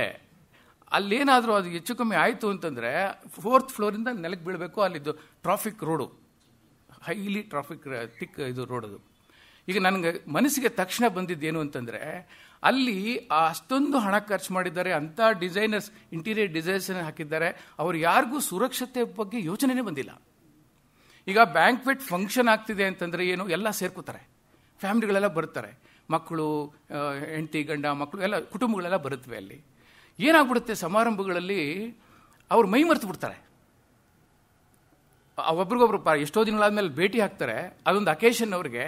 ಆ ಮಾತಿನ ಭರದಲ್ಲಿ ಅಥವಾ ಏನೋ ಇರ್ಬೋದು, ಎಂಥ ಸೀರೆ ಹುಟ್ಟಿದೆಯಾ, ಏನು ಚಿನ್ನದ ತೊಗೊಂಡಿದ್ಯಾ, ಈ ರೀಸೆಂಟಾಗಿ ಏನಾದ್ರು ಪರ್ಚೇಸ್ ಮಾಡಿದ್ವಿ, many things we can imagine ಏನೆಲ್ಲ ನಡೆಯುತ್ತೆ ಒಂದು ಕ್ರೌಡ್ ಸೇರಿದಾಗ ಅಂಥೇಳಿ. ಹಾಗೆ ಅಂಥ ಸಂದರ್ಭದಲ್ಲಿ ಟೋಟಲಿ ಮಕ್ಕಳ ಬಗ್ಗೆ ಮೈ ಮರೆತು ಬಿಡ್ತಾರೆ. ಮಕ್ಕಳಿಗೆ ಅಲ್ಲಿ ಮುಂದೆ ಏನಿದೆ ಅಂತ ಗೊತ್ತಿಲ್ಲ.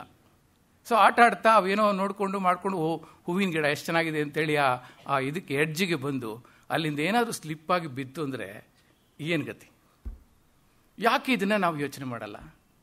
Don't you think it is a common sense? ಜನಗಳಿಗೆಲ್ಲ ಬುದ್ಧಿ ಇರುತ್ತೆ, ಎಜುಕೇಟೆಡ್, ಹಣ ಇರುತ್ತೆ. ಆದರೆ ಇಂಥ ಒಂದು ಪಬ್ಲಿಕ್ ಪ್ಲೇಸ್ಗಳಲ್ಲಿ ಆದಷ್ಟು ಸುರಕ್ಷತೆಯನ್ನು ಕಾಪಾಡಬೇಕು ಅನ್ನೋದು ಯಾಕೋ ಪಾಲಿಸಲ್ಲ, ಇವತ್ತಿಗೂ ಇಲ್ಲ. ಫ್ರಾಂಕ್ಲಿ ಸ್ಪೀಕಿಂಗ್ ಇವತ್ತಿಗೂ ಇಲ್ಲ. ನಾನು ಆಮೇಲೆ ಒಂದು ಪಾಯಿಂಟ್ ಔಟ್ ಮಾಡಿದೆ, ಇದರಲ್ಲಿ ಏನೇನು ನ್ಯೂನತೆಗಳಿದೆ ಈ ರೆಸ್ಟೋರೆಂಟಲ್ಲಿ ಅಂಥೇಳಿ ಲಿಸ್ಟ್ ಮಾಡಿ ಕೊಟ್ಟ ಮೇಲೆ, ಹೌದಾ ಹೀಗೆಲ್ಲ ಆಗಿದೆಯಾ ಅಂತೇಳಿ I told one thing my owner, ಅಲ್ಲಿ ಒಂದು ಫೆನ್ಸ್ ಮಾಡಲಿಲ್ಲ ಅಂತಂದರೆ 5 ಅಡಿ ಏನಾದರೂ ನೀವು ಬ್ಯಾರಿಕೇಡ್ ಮಾಡಲಿಲ್ಲ ಅಂದರೆ I will not go there and run the restaurant. It's highly impossible. ನನ್ನ ತಲೆ ಹೋಗುತ್ತೆ, because I am a manager there. ಹೆಚ್ಚು ಕಮ್ಮಿ ಆದರೆ ನನ್ನ ತಗೊಳ್ಳೋ ಹೊರಗಡೆ ಹಾಕ್ತಾರೆ. ಸೊ ಮ್ಯಾನೇಜರ್ ಆದವನಿಗೆ ಅಥವಾ ಜವಾಬ್ದಾರಿ ಇರೋಂಥ ಒಬ್ಬ ವ್ಯಕ್ತಿಗೆ ಈ ಸುರಕ್ಷತೆ ಒಂದು ಗಮನ ಭಾಳ ಮುಖ್ಯ. ಅದನ್ನು we cannot go away without that. ಸುರಕ್ಷತೆಗೆ ಮೊದಲನೇ ಆದ್ಯತೆ ನಾವು ಕೊಡಬೇಕು. ಇನ್ನೊಂದು ಘಟನೆ ನನ್ನ ಜೀವನದಲ್ಲಿ ನಡೆದಿದ್ದೇನು ಅಂತಂದರೆ, ಇನ್ನೊಂದು ಕಂಪನಿ ಸುಧೀರ್ ಕ್ರೇನ್ಸ್ ಅಂತಲ್ಲಿ ಅಲ್ಲಿ ಒಂದು ವರ್ಷ CEO ಆಗಿದ್ದೆ. ಅಲ್ಲಿ ಅವರ ಕುಟುಂಬದ ಒಂದು ಮಗು ಬರ್ತ್ಡೇ ಬನ್ನೇರುಘಟ್ಟ ರೋಡಲ್ಲಿ ಒಂದು ಪ್ರೈವೇಟ್ ಫಾರ್ಮ್ ಹೌಸಲ್ಲಿ ಅರೇಂಜ್ ಮಾಡಿದ್ರು. ನಾರ್ಮಲಿ ಬರ್ತ್ಡೇ ಪಾರ್ಟಿ ಅಂದರೆ ಏನಾಗುತ್ತೆ, ಆ ಕ್ಲಾಸ್ಮೇಟ್ಸ್ನೆಲ್ಲ ಕರೀತಾರೆ ಮಕ್ಕಳು, ಆ ಪೇರೆಂಟ್ಸು ಮತ್ತು ಕ್ಲಾಸ್ಮೇಟ್ಸ್ನೆಲ್ಲ ಕರೀತಾರೆ. ಹಾಗೆ ಒಂದು ಪಾರ್ಟಿ ನಡೆದಿದೆ ಅಲ್ಲಿ ಒಂದು ಗೆಸ್ಟ್ ಹೌಸ್ ಇದೆ. ಗೆಸ್ಟ್ ಹೌಸ್ ಮುಂದ್ಗಡೆ ಒಂದು ಸ್ವಿಮ್ಮಿಂಗ್ ಪೂಲ್ ಇದೆ.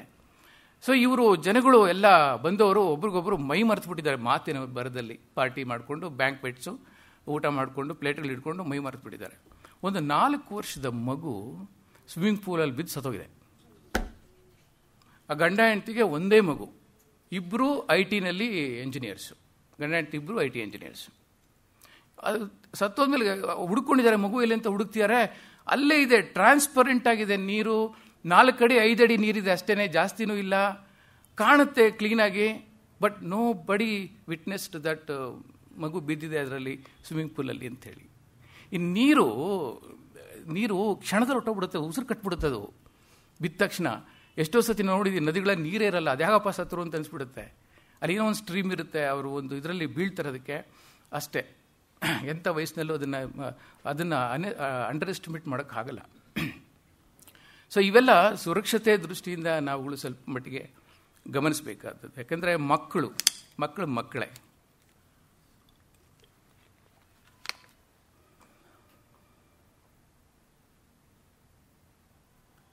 ಅದು ವಿಡಿಯೋಗಳು ತುಂಬ ನನಗೆ ಅದೊಂದು ವಿಡಿಯೋ ಇದೆಯಲ್ಲ ತುಂಬ ಚೆನ್ನಾಗಿತ್ತು. ಇರಲಿ, ಇನ್ನೊಂದು ಅಕೇಶನ್ ಸಿಕ್ಕಿದಾಗ ನಾನು ನಿಮಗೆ ಹೇಳ್ತೇನೆ. ಸೊ ಹಾಗಾಗಿ ಸುರಕ್ಷತೆ ಅಂತಂದಾಗ ಫ್ಯಾಮಿಲಿ ಸುರಕ್ಷತೆ ಮುಖ್ಯ, ಮಕ್ಕಳ ಸುರಕ್ಷತೆ ಮುಖ್ಯ, financial safety is also important, public safety, road safety, own safety, our own safety, ಮತ್ತು senior citizen safety, end of this. So ಇದೆಲ್ಲವನ್ನು ನಾವು ಗಮನದಲ್ಲಿಟ್ಕೊಂಡು ಬದುಕನ್ನು ಇವತ್ತು ಕಳಿಬೇಕಾಗಿದೆ. ಇದು ತೀರಾ ಅನಿವಾರ್ಯ. ಇದು ಭಾಳ ದೊಡ್ಡ ವಿಷಯ ಏನಲ್ಲ, ಭಾಳ ತುಂಬ ಗಂಭೀರವಾದ ವಿಚಾರ ಏನೂ ಅಲ್ಲ. It is just a common sense ಅಷ್ಟೇ, ಯಾರಾದರೂ ಯೋಚನೆ ಮಾಡಿ ಪಾಲಿಸಬೇಕಾದಂಥದ್ದು. But unfortunately common sense is very very common. ಅದು ಇಲ್ಲ ಅಲ್ಲಿ ನಮ್ಮಲ್ಲಿ. ಅದು ದುರಂತಗಳಾದ ಮೇಲೆ ಗೊತ್ತಾಗುತ್ತೆ, ಅಯ್ಯೋ ಹಾಗೆ ಮಾಡಬೇಕಿತ್ತು, ಅಯ್ಯೋ ಹೀಗೆ ಮಾಡಬೇಕಿತ್ತು ಅಂತೇಳಿ. ಎಲ್ಲರೂ ಕಮೆಂಟ್ಸ್ ಮಾಡ್ತೀವಿ, ನಾವು ಕೂತ್ಕೊಂಡು ಟಿ ವಿಗಳಲ್ಲಿ ಕೂಡ ಮಾತಾಡ್ತೀವಿ. ಸೊ ಇದಿಷ್ಟು ಚೈಲ್ಡ್ ಸೇಫ್ಟಿ. ಆಮೇಲೆ ಫ್ಯಾಮಿಲಿ ಸೇಫ್ಟಿ ಬಗ್ಗೆ ನಾನು ಆಗಲೇ ನಿಮ್ಗೆ ಹೇಳಿದೆ, ಫ್ಯಾಮಿಲಿಗಳಲ್ಲಿ ಏನೆಲ್ಲ ಆಗ್ಬೋದು ಅಂತ ಹೇಳಿ. ಸೊ ಹಾಗಾಗಕ್ಕೆ ಬಿಡಬಾರ್ದು. ವೆರಿ ದುರಂತ ಅಂತಂದರೆ unfortunately Bharat it's known for our ಕೌಟುಂಬಿಕ ಜೀವನಕ್ಕೆ ಹೆಸರುವಾಸಿ, ಇಡೀ ಜಗತ್ತಿಗೆ ನಾವು ಮಾದರಿ. ಆದರೆ ದುರಂತ ಇವತ್ತು ಡೈವರ್ಸ್ಗಳು ಇಲ್ಲೇ ಜಾಸ್ತಿ ಆಗ್ತಾಯಿದೆ. ಆಗಬಾರ್ದು ಅಂತ. ಯಾಕೆಂದರೆ ಡಿಫ್ರೆನ್ಸಸ್ ಬರುತ್ತೆ.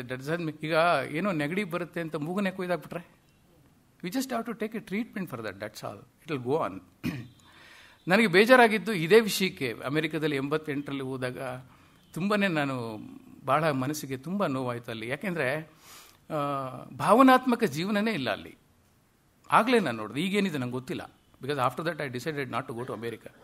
ದೋ ಮೈ ಚಿಲ್ಡ್ರನ್ ಆರ್ ದೇರ್. ಏನೋ ಯಾವಾಗಲೋ ಮೊಮ್ಮಕ್ಕಳೇನೋ ಆದರೆ ಹೋಗಬೇಕು ಅನ್ಸರೆ ಹೋಗ್ತೀರಿ ಹೊರತು otherwise I really don't feel like going to that country. ಎಲ್ಲ ಮೆಟೀರಿಯಲಿಸ್ಟಿಕ್ ಲೈಫ್ ಅದು. ಎಷ್ಟು ಕೋಟಿ ಇದ್ದರೆ ಏನು, ಬಂಗ್ಲೆ ಇದ್ದರೆ ಏನು, 10 ಕಾರ್ಗಳು, 20 ಕಾರ್ಗಳು, 20 ಬೆಡ್ರೂಮ್ ಹೌಸುಗಳು, 10 ಎಕರೆ ಜಮೀನುಗಳು ಎಲ್ಲ ಇರುತ್ತೆ. ಮನೇಲಿ ಯಾರಿರಲ್ಲ. 10-12 ವರ್ಷ ಆಯಿತು ಅಂದರೆ ಮಕ್ಕಳು ಮನೆ ಬಿಟ್ಟು ಹೊರಟೋಗ್ತಾರೆ. You cannot stop them. I am an adult, don't stop me daddy, I know how my life ಅಂತಾರೆ. ಮುಗಿದೋಯ್ತು ಕಥೆ ಅಲ್ಲಿಗೆ, ಬೇರೇನು ಮಾತಾಡೋಗಿಲ್ಲ. So what is the point in having so much of money? So money is a power, absolutely no problem. ನಾವೆಲ್ಲ ಯಾಕೆ attract ಆಗ್ತಿದ್ದೀವಿ ಆ ದೇಶಕ್ಕೆ ಅಂತಂದರೆ because you can earn lot of money ಅಂತ ಅಷ್ಟೇ. ಇಲ್ಲ ಅಂತಂದರೆ ಯಾವಾಗ ಓಡ್ಕೊಂಡ್ಬಿಟ್ರು, ಯಾರೋ ಹೋಗ್ತಿರ್ಲಿಲ್ಲ. ಅದಕ್ಕೆ C the difference between India and America is, America ದೊಡ್ಡಣ್ಣ ಇವತ್ತಿಗೂ. ಯಾಕೆ ಅಂದರೆ ಭಾರತದ 3 ಪಟ್ಟು ದೊಡ್ಡ ದೇಶ, ಮೇ ಬಿ 3 ಪಟ್ಟು 4 ಪಟ್ಟು ದೊಡ್ಡ ದೇಶ. ಅಲ್ಲಿ ತುಂಬಿ ಹರಿಯೋ ನದಿಗಳು, abundant natural resources. And then ಅದೇನೋ ಲೇಕ್ ಅಂತಾರೆ. I was stayed near lake Erie ಅಂತ. It is a rich land county ಅಂತಾರೆ. It is really rich land. ಒಬ್ಬ ಮಿನಿಮಮ್ ಫಾರ್ಮರ್ 500 ಎಕರ್ಸ್ ಜಮೀನು ಇರುತ್ತೆ ಅವನಿಗೆ.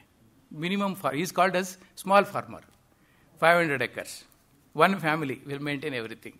ಎಕರೆಗಟ್ಟಲೆ ಬೆಳೀತಾರೆ, ಟನ್ಗಟ್ಟಲೆ ರಾಶಿ ಹಾಕ್ತಾರೆ. ಆ ರೀತಿ ಅಗ್ರಿಕಲ್ಚರಲ್ಲಿ ಆಗೋದನ್ನು ನಾನು ಕಣ್ಣಾರೆ ನೋಡಿದ್ದೀನಿ. ಆದರೆ ಯಾರೂ ಆಗಲ್ಲ. ಮಾತಾಡಿಸ್ಬೇಕು ಅಂದರೆ ಯಾರೂ ಸಿಕ್ಕಲ್ಲ. ಈಗ ನನಗೆ ಬೇಜಾರಾಗ್ಬಿಟ್ರೆ ಇಲ್ಲಿ, ಅಥವಾ ನನ್ನ ಸ್ನೇಹಿತನಿಗೆ ಏನಾದರೂ ಬೇಜಾರಾಗ್ಬಿಟ್ರೆ ಅವನೊಂದಿನ ಫೋನ್ ಮಾಡ್ತಾನೆ. 1 ತಿಂಗಳಾಗಿರುತ್ತೆ, ಆದರೆ ಒಂದಿನ ಇದ್ದಕ್ಕಿದ್ದಾಗ ಫೋನ್ ಬರುತ್ತೆ. ಅವ್ನು ಫೋನ್ ಮಾಡಿದಾಗ ಗೊತ್ತು ಅವನಿಗೇನೋ ಪ್ರಾಬ್ಲಮ್ ಆಗಿದೆ ಅಂತ. Because he wants to share his feelings with me. ಏನೋ ಒಂದು 5 ನಿಮಿಷ ಬರ್ತೀಯಾ ನೀನು ಮಾತಾಡಬೇಕು ಅಂತಾನೆ. ಅಥವಾ ನಾನೇ ಫೋನ್ ಮಾಡಿ ಹೇಳ್ತೀನಿ 5 ನಿಮಿಷ ಬರ್ತೀಯಾ ಮಾತಾಡಬೇಕು ಅಂತ ಹೇಳಿ. ಆವಾಗ ಹೋಗಿ ಅವನ ಫೀಲಿಂಗ್ಸ್ನೆಲ್ಲ ಹೇಳ್ಕೊತಾನೆ. ಇದಕ್ಕೆ ರಿಸ್ಟ್ರಿಕ್ಷನ್ಸ್ ಇಲ್ಲ ನಮ್ಮಲ್ಲಿ. ಹಿತೈಷಿಗಳು ಅಂತಿದ್ದಾರೆ, ಸ್ನೇಹಿತರುಗಳು ಅಂತಿದ್ದಾರೆ. ನಾವು ಒಳಗಡೆ ಎಷ್ಟು ಅಂತ ಇಟ್ಕೊಳ್ಳೋಕ್ಕಾಗುತ್ತೆ? It's a burden. We cannot store like that. It has to come out. So it is a nature. Everything should come out. Nobody can keep anything. Suppose ಬೆಳಗ್ಗೆಯಿಂದ breakfast, lunch, snacks, coffee, tea ಏನೆಲ್ಲ ತಿಂತಾನೇ ಇರ್ತೀವಿ ನಾವು ಅದನ್ನು ಯಾಕೆ ಬಿಡಬೇಕು? ನಾನು ಸ್ವಾರ್ಥಿ, everything should be there with in me ಅಂದರೆ ಆಗುತ್ತಾ? ಮಾರೋ ದಿನ ಆಸ್ಪತ್ರೆಗೆ ಅಡ್ಮಿಟ್ ಮಾಡಬೇಕಾಗತ್ತೆ. It has to go out. Then only you R relieved. Then only I am healthy. So ಬೆಳಗ್ಗೆ ಕಾರ್ಯಕ್ರಮಗಳೆಲ್ಲ ಕ್ಲೀನಾಗಿ ಆಗೋಯ್ತು ಅಂದರೆ ಟುಡೇ ಈಸ್ ಹೆಲ್ತಿ ಡೇ ಅಂತ ಫಾರ್ ಮೀ. ಇದು ನಮ್ಮಲ್ಲಿರೋದು. ಆದರೆ ನಾವು ನೀಚರಾಗ್ತೀವಿ. ನೀಚತನ ಸಾಕಾಗಲ್ಲ ಅಂತ ಪರಮ ನೀಚರಾಗ್ತೀವಿ ಜನ. ಅದಾದಮೇಲೆ ನೆಕ್ಸ್ಟ್ ಏನು ಹೇಳಿ, next step is only tragedy, ದುರಂತ ಅಷ್ಟೇ. ನನಗನಿಸಿದ್ದನ್ನು, ನಾನು ಅನುಭವಿಸಿದ್ದನ್ನು, ನೋಡಿದ್ದನ್ನು ಒಂದಷ್ಟು ಬರಿತಾ ಹೋದೆ. ಅದಕ್ಕೆ ಟೈಟ್ಲ್ ನಾನೇನು ಕೊಟ್ಟಿದ್ರಿ ಅಂದರೆ, ನೀಚತನದ ನಿಯಮಗಳು, ಪರಮ ನೀಚತನದ ಕಟ್ಟುಪಾಡುಗಳು ಅಂತ. ಬಹುಶಃ ನನಗೆ ಅವಕಾಶ ಸಿಕ್ಕಿದಾಗ ಹೇಳ್ತೀನಿ, ಬಹಳ ನೀವೆಲ್ಲ ನಗ್ತೀರಾ, ಅಷ್ಟೊಂದು ಥರದಲ್ಲಿ ಬಿಹೇವ್ ಮಾಡ್ತಾರೆ ಜನ ಅಂತ ಹೇಳಿ. Anyway, that is not required in life. That is not safe also. No doubt money is power, but same power, money power can become poison in our life. ಅದು ವಿಷ ಆಗಿ ಪರಿವರ್ತನೆ ಆಗುತ್ತೆ. ಆಗ ನಾವು ಬ್ಲೇಮ್ ಮಾಡ್ತೀವಿ, ಯಾರನ್ನು ಬ್ಲೇಮ್ ಮಾಡ್ತೀವಿ, ಬಟ್ ಬೇಸಿಕ್ ಮಿಸ್ಟೇಕ್ ನಾವು ಮಾಡಿದ್ದೀವಿ. ನಮ್ಮ ಅಸುರಕ್ಷತೆಗೆ ನಾನೇ ಕಾರಣ. ಸೊ ನಾನು ಎಲ್ಲಿಗೋ ಹೋದೆ, ಅಮೆರಿಕ ಬಗ್ಗೆ ಇನ್ನೊಂದು ಹೇಳೋದು ಬಿಡೋಯ್ತು ನನಗೆ. ಹಾಗಾಗಿ ಅಲ್ಲಿ ಲೇಕ್ ಅಂತ ಹೇಳ್ತಾರೆ. ಲೇಕ್ ಈಸ್ ಅಂದರೆ ಅದರಲ್ಲಿ ಸ್ಟೀಮರ್ಗಳಿರುತ್ತೆ, ಹಂಡ್ರೆಡ್ಸ್ ಆಫ್ ಐಲ್ಯಾಂಡ್ಸ್ ಇರುತ್ತೆ. ಬಹುಶಃ ಕರ್ನಾಟಕದ ಅರ್ಧ ಭಾಗ ಒಂದು ಲೇಕ್ ಇರುತ್ತೆ ನಾವು ಹೇಳಬೇಕು ಅಂದರೆ. ಆ ಥರ 8 ಲೇಕ್ಸ್ ಇದೆ ಅಮೆರಿಕದಲ್ಲಿ. ಆ ಲೇಕ್ ಈರಿ ವಿಲ್ ಫ್ಲೋ, ಅಲ್ಲಿ ಬಿಕಮ್ ನಯಾಗರಾ ಫಾಲ್ಸ್. ಆಮೇಲೆ ಲೇಕ್ ಆಂಟೋರಿಯೋ ಅಂತ ಹೇಳಿ ಕೆನಡಾದಲ್ಲಿ ಹೋಗುತ್ತೆ ಅದು. ಆ ಥರ ತುಂಬ ಹಾಗಾಗಿ ವರ್ಷ ಪೂರ್ತಿ ಹರಿತಕ್ಕಂಥ ನದಿ ಮತ್ತು ಲೇಕ್ಸು ಎಲ್ಲ ಇರೋದ್ರಿಂದ ಅದು ಸಮೃದ್ಧವಾದ ದೇಶ, ನ್ಯಾಚುರಲ್ ರಿಸೋರ್ಸಸ್.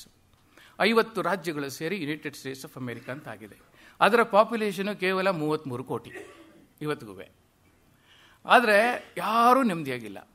ನಾವು ಅದರ ಕಾಲ್ಭಾಗ ಇದೆ, ಸಾವಿರಾರು ವರ್ಷಗಳ ಇತಿಹಾಸ ಇಟ್ಕೊಂಡಿದ್ದೀವಿ ನಾವು. 136 ಕೋಟಿ ಜನಸಂಖ್ಯೆ ಇದೆ ನಮ್ಮಲ್ಲಿ. This is the biggest problem with us. But still we are the most happiest people compared to Americans. We are the most happiest people. ನಾನು ನನ್ನ ಸ್ನೇಹಿತರಿಗೆ ಒಂದು ಸತಿ ಹೇಳಿದೆ, ಅವರು ಅಚ್ಯುತ್ ರಾವ್ ಅಂತ ಹೇಳಿ ಮೈಸೂರಲ್ಲಿ, ಸರ್ ವಿಯೆಟ್ನಾಂ ಹೋಗಬೇಕು ಅಂತ ಇದ್ದೀನಿ ಅಂತ.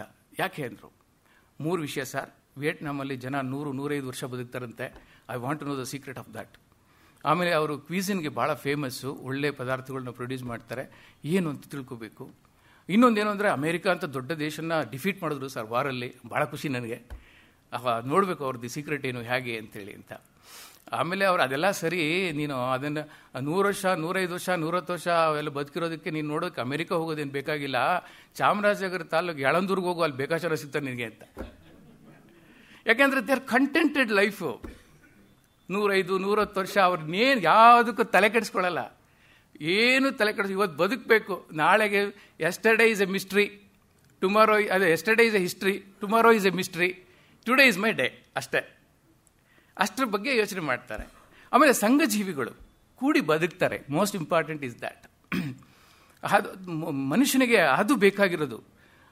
ಜನಗಳನ್ನು ಕಳ್ಕೊಂಡು ಬದುಕೋಕ್ಕಾಗಲ್ಲ. ಅದಕ್ಕೆ ಒಂದು ಇದೇ ಹೇಳ್ತಾರೆ ಪ್ರಭು, ನೀನು ಒಬ್ಬ ಬೆಳೆದ್ರೆ ಸಾಕಾಗಲ್ಲ, ನಿನ್ನ ಸುತ್ತಮುತ್ತಲ ಜನಗಳು ಕೂಡ ಬೆಳಿಬೇಕು, then only you can be happy ಅಂತೇಳಿ.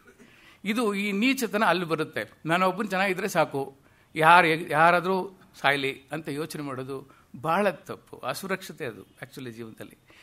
ಕೊರಗಿ ಸಾಯಬೇಕಾಗುತ್ತೆ, ಆಮೇಲೆ ಅಂಥ ಪರಿಸ್ಥಿತಿ ನಿರ್ಮಾಣ ಆಗುತ್ತೆ. But at the same time we have to be very very careful. ನಾವು ಎಷ್ಟೇ ಇಂಟೆಲಿಜೆನ್ಸ್ ಆದರೂ ಕೂಡ ವಿ ವಿಲ್ ಬಿ ಚೀಟೆಡ್. ಎಲ್ಲರೂ ಒಂದಲ್ಲ ಒಂದು ಹಂತದಲ್ಲಿ ಯಾರು ಸ್ನೇಹಿತರು, ಯಾರು ನಮ್ಮ enemies, we cannot predict. Human relations, ಮಾನವೀಯ ಸಂಬಂಧಗಳು ಭಾಳ ಕ್ಲಿಷ್ಟ. ಯಾವ ಥರದಲ್ಲಿ ಹೇಗೆ ಬದಲಾಗುತ್ತೆ ಅಂತೇಳಿ ಹೇಳೋಕ್ಕಾಗಲ್ಲ. ನಾವು ಜೀವನದಲ್ಲಿ ಅದಕ್ಕೆ ಮೊಮೆಂಟ್ಸ್ ಆಫ್ ಟ್ರೂತ್ ಅಂತ ಹೇಳ್ತೀವಿ. ಸತ್ಯ ಏನು ಅಂತ ಹೇಳಿ ನೀವೆಲ್ಲರಿಗೂ ಅನುಭವ ಆಗಿದೆ, ನಾನು ಅನುಭವಿಸಿದ್ದೀನಿ. ಜಸ್ಟ್ ಒಂದು ಎಕ್ಸಾಂಪಲ್ ಹೇಳ್ತೀನಿ ಹೇಗಿರುತ್ತೆ ಅಂತ ಹೇಳ್ಬಿಟ್ಟು. ಒಂದು ಹಂತದಲ್ಲಿ ಬಂದಿರ್ತೀವಿ, SSLC classmates, PUC classmates, friends, ಆಮೇಲೆ ಕೆಲಸ ಮಾಡೋ ಕಡೆ ಕ್ಲಾಸ್ಮೇಟ್ಸು, ತುಂಬ ಆತ್ಮೀಯ ಸ್ನೇಹಿತರುಗಳು, ಬಂಧುಗಳು, ನನ್ನ ಕಂಡ್ರೆ ಭಾಳ ಇಷ್ಟ ಅಂತೆಲ್ಲ ನಾವು ಹೇಳ್ಕೊಂಡಿರ್ತೀವಿ. ಆಮೇಲೆ ಸಪ್ರೇಟ್ ಆಗಿರ್ತೀನಿ ನೀವು, ಕಾರಣಾಂತರಗಳಿಂದ ಬದುಕು, ಅವ್ರಿಗೊಂದು ಕಡೆ ನಾನು ಕಡೆ ಹೊರಟೋಗಿರ್ತೀನಿ. ಫಾರ್ ಎಕ್ಸಾಂಪಲ್ ಮುಂಬೈಯಲ್ಲೇ ಒಬ್ಬರಿದ್ದಾರೆ, ನನ್ನ ಸ್ನೇಹಿತರು ಮುಂಬೈಲಿದ್ದಾರೆ. ನಾನೊಂದು 20 ವರ್ಷ 30 ವರ್ಷ ಆಗೋಗ್ಬಿಟ್ಟಿದೆ ಅವ್ರನ್ನ ನೋಡಿ. ಯಾಕೆ ಊಹೆ ಮಾಡೋದೇ ಬೇಡ, ನಿಜವಾದ ಘಟನೆನೇ ಹೇಳ್ತೀನಿ ನಿಮಗೆ. ತಾಜ್ ವೆಸ್ಟ್ ಎಂಡಲ್ಲಿ ಕೆಲಸ ಮಾಡ್ತಾ ಇರ್ಬೇಕಾದ್ರೆ ನನಗೊಬ್ಬ ಸ್ನೇಹಿತ ಇದ್ದ, ತುಂಬ ನಾವು ಆತ್ಮೀಯರು. He is from Kerala. ಆಮೇಲೆ ನನಗೆ ಕಲ್ಕತ್ತಾಗೆ ಟ್ರಾನ್ಸ್ಫರ್ ಮಾಡಿದ್ರು, ನಾನು ಅಲ್ಗೊಟ್ಟೋದೆ. ಅವನಿಗೆ ಯಮನಿ ಕಂಟ್ರೀಸಿಗೆ ಟ್ರಾನ್ಸ್ಫರ್ ಮಾಡಿದ್ರು, ತಾಜ್ ಗ್ರೂಪ್ ಆಫ್ ಅವ್ರು. Then we separated, we don't know ಅವನೆಲ್ಲಿದ್ದಾನೆ ನಾನೆಲ್ಲಿದ್ದೀನಿ ಗೊತ್ತೇ ಇಲ್ಲ ನಮಗೆ. ವಿ ಹ್ಯಾವ್ ಫರ್ಗಟನ್ ಆಲ್ಸೋ ಬೇಕಾದಷ್ಟು. 30 ವರ್ಷಗಳಾಗೋಯ್ತು. ಆಮೇಲೆ ಥ್ಯಾಂಕ್ಸ್ ಟು ದಿಸ್ ಟೆಕ್ನಾಲಜಿ, ಫೇಸ್ಬುಕ್ಕಲ್ಲಿ ನಾನು ಒಂದಿನ ಅವನ ಮುಖ ನೋಡಿದೆ. And then I made a comment, where are you, how are you? And he also replied to me. He felt very happy. And give me your number, I want to talk to you immediately ಅಂತೇಳಿ. Then we shared our ಇದು connectivity. ಒಬ್ರಿಗೊಬ್ರು ಮಾತಾಡಿದ್ವಿ, ಭಾಳ ಖುಷಿ ಆಗೋಯ್ತು. Oh Vishweshwar, I want to see you, 30 years ಆಗೋಗ್ಬಿಟ್ಟಿದೆ, what a friends we are. ಅದ್ರ ನನಗೂ ಅಷ್ಟೇ ಮರೆಯ, ನಾನು ನೋಡಬೇಕು ನಿನ್ನ ಅಂತೇಳಿ. Then I went to Chennai, felt very happy. And then I came to know that 17 years old business ಇದೆ ಅವನಿಗೆ. He is a big man there. ಅವನಿಗೆ ಒಂದು 15-20 ಅಪಾರ್ಟ್ಮೆಂಟ್ಗಳಿದೆ, ಸರ್ವಿಸ್ಡ್ ಅಪಾರ್ಟ್ಮೆಂಟ್ ನಡೆಸ್ತಾನೆ, ಇಡೀ ಸೌತ್ ಇಂಡಿಯಾದಲ್ಲಿದೆ. ಎಲ್ಲ IT ಇಂಡಸ್ಟ್ರೀಸ್ಗೆ 3 ಕೋಟ್ಯಾಂತರ ರೂಪಾಯಿ ಟರ್ನ್ ಓವರ್ ಮಾಡ್ತಾನೆ. ಈ ಈಸ್ ವೆಲ್ ಆಫ್, ಚೆನ್ನಾಗಿದ್ದಾನೆ. ನೋಡಿ ಭಾಳ ಖುಷಿ ಆಯಿತು. ಆಮೇಲೆ ನಾವು ಒಂದು 2 ದಿನ 3 ದಿನ ನಮ್ಮ ಇದನ್ನೆಲ್ಲ ಹಂಚ್ಕೊಂಡ್ವಿ, ಭಾವನೆಗಳನ್ನು, ಬದುಕಿದ ರೀತಿನ, ನಮ್ಮ ಹಿಸ್ಟ್ರಿನೆಲ್ಲ ಹೇಳ್ಕೊಂಡ್ವಿ. We felt very happy. So ಇದು ಒಂದು ಪಾಸಿಟಿವ್ನೆಸ್, ನಮಗೆ ಒಂದು ಆತ್ಮೀಯತೆ ಅಲ್ಲಿ ಶುರುವಾಯಿತು. ಅದೇ ಇನ್ನು ಕೆಲವರು ಇರ್ತಾರೆ, ನೀವು ಒಂದು ಸತಿ ಕಾಂಟ್ಯಾಕ್ಟ್ ಆದಾಗ, ನೆನಪಿದೆಯಾ ನಿನಗೆ, ನಾವು ಕ್ಲಾಸ್ಮೇಟ್ಸ್ ಆಗಿದ್ವಿ, we were very good friends ಅಲ್ಲಿ ಅಂಥೇಳಿ ಎಲ್ಲ ಹೇಳಿದಾಗ, ಎಲ್ಲಿದೆಯಪ್ಪ, ನಾನು ನಿನ್ನ ಊರಿಗೆ ಬರ್ತಾ ಇದ್ದೀನಿ, ಬಂದಾಗ ನೀನು ಮೀಟ್ ಮಾಡಬೇಕು ಅಂತಿದ್ದೀನಿ ಅಂತೇಳಿ ನೀವೇನಾದರೂ ಆತ್ಮೀಯತೆಯಿಂದ ಮಾತಾಡಿದಾಗ ಅವನು, ಆಯಿತು ಬರ್ತಾ ಇದೆಯಾ, ಓ ಗೊತ್ತಾಯ್ತು, ನನಗೆ ನೆನಪಾಯಿತು, ಬರ್ತಾ ಇದೆಯಾ, ಬಾ ನೋಡೋಣ, ಟೈಮ್ ಇದ್ದರೆ ಮೀಟ್ ಮಾಡ್ತೀನಿ. ನಾನು ಸ್ವಲ್ಪ ಬ್ಯುಸಿ ಇರ್ತೀನಿ ಯಾವಾಗಲೂ, ನೋಡೋಣ ಸಾಧ್ಯವಾದರೆ ಮೀಟ್ ಆಗ್ತೀನಿ ಅಂತಂದಾಗ ತಕ್ಷಣ ಮನಸ್ಸಲ್ಲಿ ಏನು ಬರುತ್ತೆ ನಮಗೆ, ಓಹೋ ಈಸ್ ಚೇಂಜ್ಡ್ ಎ ಲಾಟ್. ಹಾಗಿದ್ದಾಗ ಈಗಿಲ್ಲ, ಬದಲಾವಣೆ ಆಗಿದ್ದಾನೆ. Maybe doesn't want to see me. ಆಗ ನಾವು ಆ ಊರಿಗೆ ಹೋದರೂ ಕೂಡ we will not make a visit. ಅದೊಂದು ನೆಗೆಟಿವ್ ಅಪ್ರೋಚ್ ಆಗಿಬಿಡುತ್ತೆ. There is a positive and negative things happens in everybody's life. ಮನುಷ್ಯ ಬದಲಾವಣೆ ಆಗ್ತಾನೆ. ನಮ್ಮನ್ನು ಕಂಡ್ರೆ ಆಗದೇ ಇರೋನು ಇದ್ದಕ್ಕಿದ್ದಾಗ ಆತ್ಮೀಯತೆನೂ ತೋರಿಸ್ಬೋದು. ಅಥವಾ ಅವರು ಕೆಲವರು ಇರ್ತಾರೆ ಆಪರ್ಚುನಿಸ್ಟ್ಸ್, ಕೆಲಸ ಆಗಬೇಕು ಮಾತ್ರ ಭಾಳ ಚೆನ್ನಾಗಿ ಮಾತಾಡ್ಬಿಡ್ತಾರೆ, ವಂಡರ್ಫುಲ್, ಅಯ್ಯೋ ನೀನು ಅಂದರೆ ನನಗೆ ಪ್ರಾಣ ಕಣಯ ಅಂತ ಹೇಳ್ತಾರೆ. ಆ ಕೆಲಸ ಆದ ಕೂಡಲೇ ಎದುರುಗಡೆ ಬಂದರೂ ನೀನು ಯಾರು ಅಂತ ಕೇಳಲ್ಲ. ಇದೊಂದು ಈ ಥರದೊಂದು ಕ್ಯಾರೆಕ್ಟರಿಸ್ಟಿಕ್ಸು. ಸೊ ಹಾಗಾಗಿ ಇನ್ನೂ ಆಶ್ಚರ್ಯವಾದ ನಿಮ್ಗೆ ಹೇಳಬೇಕು ಅಂತಂದರೆ, ಅನುಭವಿಸಿರೋದೇ ಇವೆಲ್ಲ, ನಾವು ಅನುಭವಿಸಿರೋದೇ, ನಾವು ಯೋಚನೆ ಮಾಡಲ್ಲ ಅಷ್ಟೇ ಇದ್ರ ಬಗ್ಗೆ. ಜೀವನ ಇರೋದೇ ಬಿಡು ಅಂತ ಅಂದ್ಕೊಂಡು ಹೋಗ್ತಿರ್ತೀವಿ. ಎಲ್ಲೋ ಒಂದು ಕಡೆ ಹೋಗ್ತೀವಿ, ಒಂದು ಸಮಾರಂಭಕ್ಕೆ ಹೋಗ್ತೀವಿ, ಅವ್ರು ಯಾರು ಅಂತ ನಮಗೆ ಗೊತ್ತೇ ಇರಲ್ಲ, ಯಾವತ್ತೂ ನಾವು ನೋಡೇ ಇರಲ್ಲ. ಅವರು ನಿಮಗೆ ಇದ್ದಕ್ಕಿದ್ದಾಗೆ ನಿಮ್ಮನ್ನು ಅಸಡ್ಡೆಯಿಂದ ನೋಡ್ತಿರ್ತಾರೆ. ಎಲ್ರಿಗೂ ಕಾಫಿ ಕೊಡ್ತಾರೆ, ಬೇಕಾದ್ರೆ ನಿಮಗೆ ಮಾತ್ರ ಕೊಡಲ್ಲ. ಎಲ್ರಿಗೂ ಹೂವು ತೊಗೊಂಬಂದು ಕೊಡ್ತಿರ್ತಾರೆ, ನಿಮಗೆ ಮಾತ್ರ ಬಿಟ್ಟು ಹೋಗ್ತಾರೆ.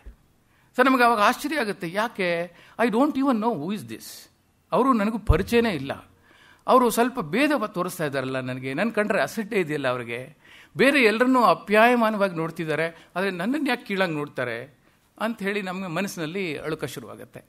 ಆದರೆ ಸ್ನೇಹಿತರೆ, ಇದರಲ್ಲಿ ಒಂದು ಅರ್ಥ ಇದೆ. ಈ ಕಾರಣ ಇಲ್ಲದೆ ಏನೂ ಆಗಲ್ಲ. ಯಾರೋ ನಮ್ಮ ಬಗ್ಗೆ ಅವ್ರಿಗೆ ನೆಗೆಟಿವ್ ಹೇಳಿರ್ತಾರೆ. ನನ್ನನ್ನು ಆಗದೇ ಇರೋರು, ನನ್ನನ್ನು ಕಂಡ್ರೆ ಆಗದೇ ಇರೋರು ಮೊದಲೇ ಅವ್ರಿಗೆ ಮೆಸೇಜ್ ಹೋಗಿರುತ್ತೆ. ಈ ಥರ ಒಬ್ಬರು ವ್ಯಕ್ತಿ ಬರ್ತಾರೆ, ವಿಶ್ವೇಶ್ವರಯ್ಯ ಯೂಸ್ಲೆಸ್ ಫೆಲೋ, ಎಂತೆಂಥ ಕೆಲಸಗಳು ಮಾಡಿದ್ದಾರೆ ಗೊತ್ತಾ ನಿಮಗೆ ಅಂತೆಲ್ಲ ಸೇರಿಸಿ ಎಲ್ಲ ಅವ್ನಿಗೆ ಹೇಳ್ಬಿಟ್ಟಿರ್ತಾರೆ. ಸೊ ಅವರು ಕ್ವಶನ್ ಮಾಡೋಕ್ಕೆ ಹೋಗಲ್ಲ. ಅವರು ತುಂಬ ಬೇಕಾದವರು, ಅವ್ರು ಹೇಳಿದ್ದಾರೆ ಅಂದಮೇಲೆ ಸತ್ಯ, ಈ ಮನುಷ್ಯ ಸರಿ ಇಲ್ಲ, so don't give him respect. ಇದು ನೆಗೆಟಿವ್. ಅಥವಾ ಅವ್ರು ನನ್ನ ಬಗ್ಗೆ ಹೊಗಳಿ ಏನಾದರೂ ಹೇಳಿದರೆ, ಭಾಳ ಒಳ್ಳೆ ವ್ಯಕ್ತಿ, ಸಿಕ್ಕಾಪಟ್ಟೆ ಟ್ರೈನಿಂಗ್ ಮಾಡ್ತಾರೆ, ಬೆಂಗಳೂರಲ್ಲಿ ಟಿ ವಿಲೆಲ್ಲ ಬರ್ತಾರೆ ಗೊತ್ತಾ ನಿಮಗೆ ಅಂತೆಲ್ಲ ಹೇಳಿದರೆ, ಹೌದಾ ಯಾರೋ ಸೆಲೆಬ್ರಿಟಿ ಇರಬೇಕು ಅಂತೇಳಿ ವಿಪರೀತವಾಗಿ ನನಗೆ ನೋಡೋಕ್ಕೆ ಶುರು ಮಾಡ್ಬಿಟ್ಟು ನನಗೆ ಗಾಬರಿ ಆಗ್ಬಿಡ್ಬೇಕು. ಯಾರಪ್ಪ ಇವರು, ಗೊತ್ತೇ ಇಲ್ಲ ಇವರು, ಇಷ್ಟೊಂದು ಚೆನ್ನಾಗಿ ನೋಡ್ತೀರ ನನ್ನ ಅಂಥೇಳಿ. ಅದು ಕೂಡ ಡೇಂಜರಸ್ಸೇ ಅಲ್ವಾ, ಅತಿಯಾಗಿ ನಮ್ಮನ್ನು ಗಮನಿಸ್ಕೊಂಡ್ರೆ. ಸೊ ಈ ಥರದ್ದು ನೆಗೆಟಿವ್ ಆ್ಯಂಡ್ ಪಾಸಿಟಿವ್ನೆಸ್ಸು ಜೀವನದಲ್ಲಿ ನಡೀತಾ ಇರುತ್ತೆ. ಆದರೆ ಕೆಲವಾರು ಹಂತಗಳಲ್ಲಿ ಎಚ್ಚರಿಕೆ ಇರೋದು ಭಾಳ ಮುಖ್ಯ. ಎಷ್ಟೋ ಸರ್ತಿ ನನಗೆ ಯೋಚನೆ ಮಾಡಿದ್ದೀನಿ. ಅದಕ್ಕೂ ಮುಂಚೆ ನನಗೊಂದು ನೆನಪಾಗ್ತಿದೆ, ನಿಮ್ಗೊಂದು ಮಾತು ಹೇಳಬೇಕು. ನಾನು ಎಲ್ಲೋ ಒಂದು ಕತೆ ಓದಿದೆ, ಇದು ಗ್ರೇಟ್ ಫಿಲಾಸಫಿ, ಅದಕ್ಕೆ ಸಂಬಂಧಪಟ್ಟಿದ್ದು. ಕೊಚ್ಚಿನ್ ದಡದಲ್ಲಿ, ಸಮುದ್ರ ದಡದಲ್ಲಿ ಒಬ್ಬ ಸೀನಿಯರ್ ಪರ್ಸನ್ ಕೂತ್ಕೊಂಡು ಭಗವದ್ಗೀತೆ ಚಾಂಟ್ ಮಾಡ್ತಾ ಇದ್ರಂತೆ. ಸೊ ಅಲ್ಲಿಗೆ ನಾರ್ತ್ ಇಂಡಿಯನ್ ಒಬ್ಬ ಹುಡುಗ ಕೊಚ್ಚಿನಲ್ಲಿ ಬಾಬಾ ಆಟಮಿಕ್ ರಿಸರ್ಚ್ ಇದೆ, ಅಲ್ಲಿ ಓದೋದಕ್ಕೆ ಅಂತ ಬಂದಿಯಾನೆ. So when he went to that seashore, he saw that old person chanting Bhagavad Gita. So ಅಲ್ಲಿ ಹೋಗ್ಬಿಟ್ಟು, ಏನು ಸರ್ ನಿಮ್ಗೇನು ತಲೆಗೆಲ್ಲ ನೆಟ್ಟಿಗಿದೆ ಸರ್, ಸುಮ್ಮನೆ ಭಗವದ್ಗೀತೆ ಯಾಕೆ ಸರ್ ಓದ್ತೀರಾ, ಇದು ಆಟಮಿಕ್ ಎನರ್ಜಿ ಸರ್, ಏನು create science sir, physics chemistry, ಏನಾದರೂ ಒಂದು ಇನ್ವೆಂಟ್ ಮಾಡಬೇಕು ಸರ್, ಸಮಾಜಕ್ಕೆ ಉಪಯೋಗ ಆಗುವಂಥ ಕೆಲಸಗಳು ಮಾಡಬೇಕು ಸರ್. ಈ ಮಹಾಭಾರತ, ರಾಮಾಯಣ, ಭಗವದ್ಗೀತೆ ಎಲ್ಲ ಓದೋದ್ರದ್ದು ಏನು ಸರ್ ಪ್ರಯೋಜನ ಅಂತೇಳಿ ಅವ್ನಿಗೆ ಅನಿಸಿದ್ದು ಬಾಯಿಗೆ ಬಂದಾಗ ಅಂದ್ಬಿಟ್ಟಿದ್ದಾರೆ ಅವರು. So he smiled and didn't reply. Actually ಏನು ಅದಕ್ಕೆ ರಿಯಾಕ್ಟ್ ಮಾಡಲಿಲ್ಲ. ಸ್ವಲ್ಪ ಹೊತ್ತಾದಮೇಲೆ ಅವರು ಅಲ್ಲಿಂದ ಎದ್ದಿದ್ದಾರೆ. ಎದ್ದ ತಕ್ಷಣ ಒಂದು 4 ಜನ ಗನ್ಮ್ಯಾನ್ಸ್ ಅವ್ರಿಗೆ ಸೆಕ್ಯೂರಿಟಿ ಬಂದ್ರಂತೆ. ಆಮೇಲೆ ಒಂದು ಕಾರ್ ಬಂದಲ್ಲಿ ನಿಂತ್ಕೊಂತು.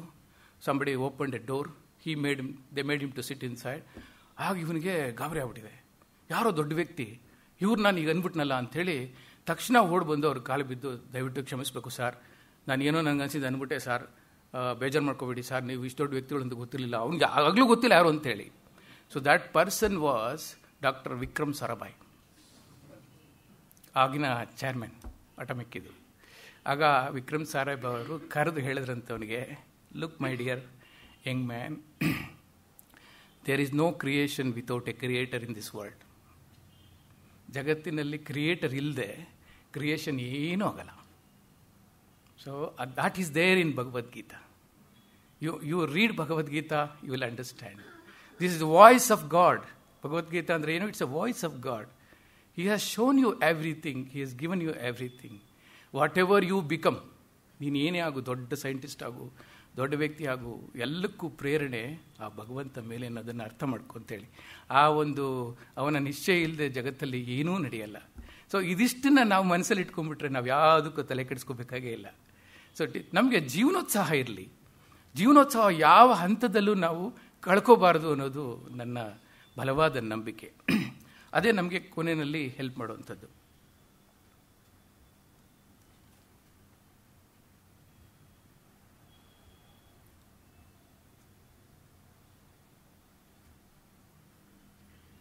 ಓಕೆ, ಜೀವನ ಆಗಿರುತ್ತೆ. ನಾನು ನಿಮಗೆ ಮೊಮೆಂಟ್ಸ್ ಆಫ್ ಲೈಫ್ ಬಗ್ಗೆನೂ ಹೇಳಿದೆ. ಮತ್ತು ಈ ಸಾಮಾನ್ಯವಾಗಿ ನಾವು ಎಲ್ಲಿ ಎಡುತ್ತೀವಿ, ಎಲ್ಲಿ ನಮ್ಮ ಜೀವನ ಅಸುರಕ್ಷತೆ ಆಗುತ್ತೆ ಅಂತಂದ ಕೆಲವು ಏರಿಯಾಗಳನ್ನು ನಾನು ಐಡೆಂಟಿಫೈ ಮಾಡಿದ್ದೀನಿ. ಕಷ್ಟಪಟ್ಟು ಜೀವನ ಎಲ್ಲ ಸಂಪಾದನೆ ಮಾಡಿ ಏನೋ ಒಂದಷ್ಟು ಲಕ್ಷಗಳು ಕೂಡಿಟ್ಟಿರ್ತೀವಿ, ಯಾವನೋ ಒಬ್ಬ ನಮ್ಮನ್ನು ಯಾಮರ್ಸಿ ಎತ್ಕೊಂಡು ಬಿಡ್ತಾನೆ ಸರ್. ಇದು ಎಷ್ಟು ಘಟನೆಗಳು ನಡೀತಿದೆ, ಇನ್ನೂ ನಡೀತಾನೆ ಇದೆ, ಎಚ್ಚೆತ್ಕೋತಾನೆ ಇಲ್ಲ ಜನಗಳು. ಯಾಕೆ ಅಂತ ನಂಗೆ ಅರ್ಥ ಆಗಲ್ಲ. ನಾನು ಚಿಕ್ಕ ವಯಸ್ಸಲ್ಲಿದ್ದಾಗ ನನಗೆ ಯಾರೋ ಒಬ್ಬರು ಬುದ್ಧಿವಂತರು ಒಂದು ಕತೆ ಹೇಳಿದರು. ಕಲ್ಕತ್ತಾದಲ್ಲಿ ಒಂದು ಇನ್ಸಿಡೆಂಟ್ ನಡೀತಂತೆ. ಇವತ್ತು ನಿಮಗೆ ₹100 ಕೊಟ್ಟರೆ ಇನ್ವೆಸ್ಟ್ಮೆಂಟ್ ಅಂತ, ನಾಳೆ ಹಾನೆಸ್ಟಾಗಿ ಅವನು ₹200 ತೊಗೊಂಡು ಕೊಡೋದು. ಅಂದರೆ ₹100 ಕೊಟ್ಟರೆ ₹200 ತಂದು ಕೊಡ್ತಾನೆ. So let me give him ₹500. So ₹500 ಕೊಟ್ಟರೆ ಮಾರನೇ ದಿನ ಹಾನೆಸ್ಟಾಗಿ ₹1000 ತೊಗೊಂಡು ಕೊಡ್ತಾನೆ. ಎಷ್ಟು ಬೇಗ? ₹500 ಕೊಟ್ಟರೆ ₹1000 ಬರುತ್ತೆ. So if I give ₹1000, then ₹2000 will come to me. ಅವನೇನು ಮಾಡ್ತಾನೆ, ಆಸೆ ಕ್ರಿಯೇಟ್ ಮಾಡ್ತಾನೆ ಜನಗಳಲ್ಲಿ ಫಸ್ಟು. ಆಮೇಲೆ ಇಷ್ಟೊಂದು ಹಣ ಇಷ್ಟು ಬೇಗ ಆಗುತ್ತೆ ಅನ್ನೋದ್ರೆ ಐ ವಿಲ್ ಗಿವ್ ₹1,00,000. ನಾಳೆ ನನಗೆ 2 ಲಕ್ಷ ಬರುತ್ತೆ ಅಂತ ಅಂದ್ಕೊಂಡಿರ್ತಾನೆ. ಆವಾಗ 2 ಲಕ್ಷ ಅಲ್ಲ, 1 ಲಕ್ಷನೂ ಬರಲ್ಲ, ಇದ್ದಕ್ಕಿದ್ದಾಗ ಓಡೋಗಿರ್ತಾನೆ ಎತ್ಕೊಂಡು ಅವನು. ಸರ್, ಒಂದು ಯೋಚನೆ ಮಾಡ್ಬೇಕು ನಾವಿಲ್ಲಿ, ಅವನು ಅಷ್ಟೊಂದು ಹಣ ಎಲ್ಲಿಂದ ತಂದು ಕೊಡ್ತಾನೆ? Why we don't think all this things? ಎಲ್ಲಿಂದ ಕೊಡ್ತಾನೆ? ಯಾರಾದರೂ ಒಬ್ಬರು ಆಸೆ ತೋರಿಸಿದ್ರೆ ನಾವು ಅದನ್ನು ಯೋಚನೆ ಮಾಡಬೇಕು. What is his source? How can you give like that money ಏನು ಜಸ್ಟ್ ಲೈಕ್ ದಟ್ ಬಂದ್ಬಿಡಲ್ಲ. ಅದು ಒಂದು ಇನ್ಸಿಡೆಂಟು. ಎರಡನೇದಾಗಿ ನನ್ನ ಜೀವನದಲ್ಲೇ ಒಂದು ಇನ್ಸಿಡೆಂಟ್ ನಡೀತು. ಎಲ್ರಿಗೂ ಆಸೆ ಇರುತ್ತೆ ಸ್ವಂತ ಬಿಸ್ನೆಸ್ ಮಾಡಬೇಕು ಅಂತ. ನಾನು ನೌಕರರಾಗಿ ಕೆಲಸ ಮಾಡ್ತಿದ್ದೆ. ಅವಾಗ ನನ್ನ ಸ್ನೇಹಿತ ಒಬ್ಬ ಹೇಳಿದ, ನೋಡಯ್ಯ, ಗಾಂಧಿ ಬಜಾರಲ್ಲಿ ಒಂದು ಶಾಪ್ ಇದೆ, ಅವರು ಚಿಟ್ ಫಂಡ್ ನಡೆಸ್ತಾರೆ, ಆಮೇಲೆ ಈ ಹೋಟೆಲ್ ಮಾಡೋರಿಗೆಲ್ಲ ಫೈನಾನ್ಸ್ ಮಾಡ್ತಾರೆ, ನೀನು ಅಲ್ಲಿ ಚಿಟ್ ಹಾಕು, ನಿನಗೆ ಎಷ್ಟೋ ಒಂದು 10 ಲಕ್ಷ 20 ಲಕ್ಷ ಚಿಟ್ಟು ಸಿಗುತ್ತೆ, you can also start one hotel ಅಂತ. ನನಗೆ ಆ ಕ್ಷಣಕ್ಕೆ ಹೌದು ಅಂತ ಅನಿಸ್ತು. ಕಾಮತ್ ಯಾತ್ರಿ ನಿವಾಸಲ್ಲಿದ್ದೆ. ಅಷ್ಟೊತ್ತಿಗೆ ಒಬ್ಬರು ಯಜಮಾನರು ನಡೆಸ್ತಾ ಇದ್ದರು, ಒಳ್ಳೆ ವ್ಯಕ್ತಿ, ಭಾಳಷ್ಟು ಜನಕ್ಕೆ ಸಹಾಯ ಮಾಡಿದ್ರು, ಭಾಳಷ್ಟು ಜನ ಬಿಸ್ನೆಸ್ ಮೆನ್ಗಳು ಆದರು ಅವರು. ಅದಾದಮೇಲೆ ಅವ್ರು ತೀರೋದ್ಮೇಲೆ ಅವ್ರ ಮಕ್ಕಳಿಬ್ಬರಿದ್ರು, ಗಂಡು ಮಕ್ಕಳು, ಅವ್ರು ನಡೆಸ್ತಾ ಇದ್ರು ಅದನ್ನು ಬಿಸ್ನೆಸ್ನ, ಅದನ್ನು ಕಂಟಿನ್ಯೂ ಮಾಡಿದ್ರು.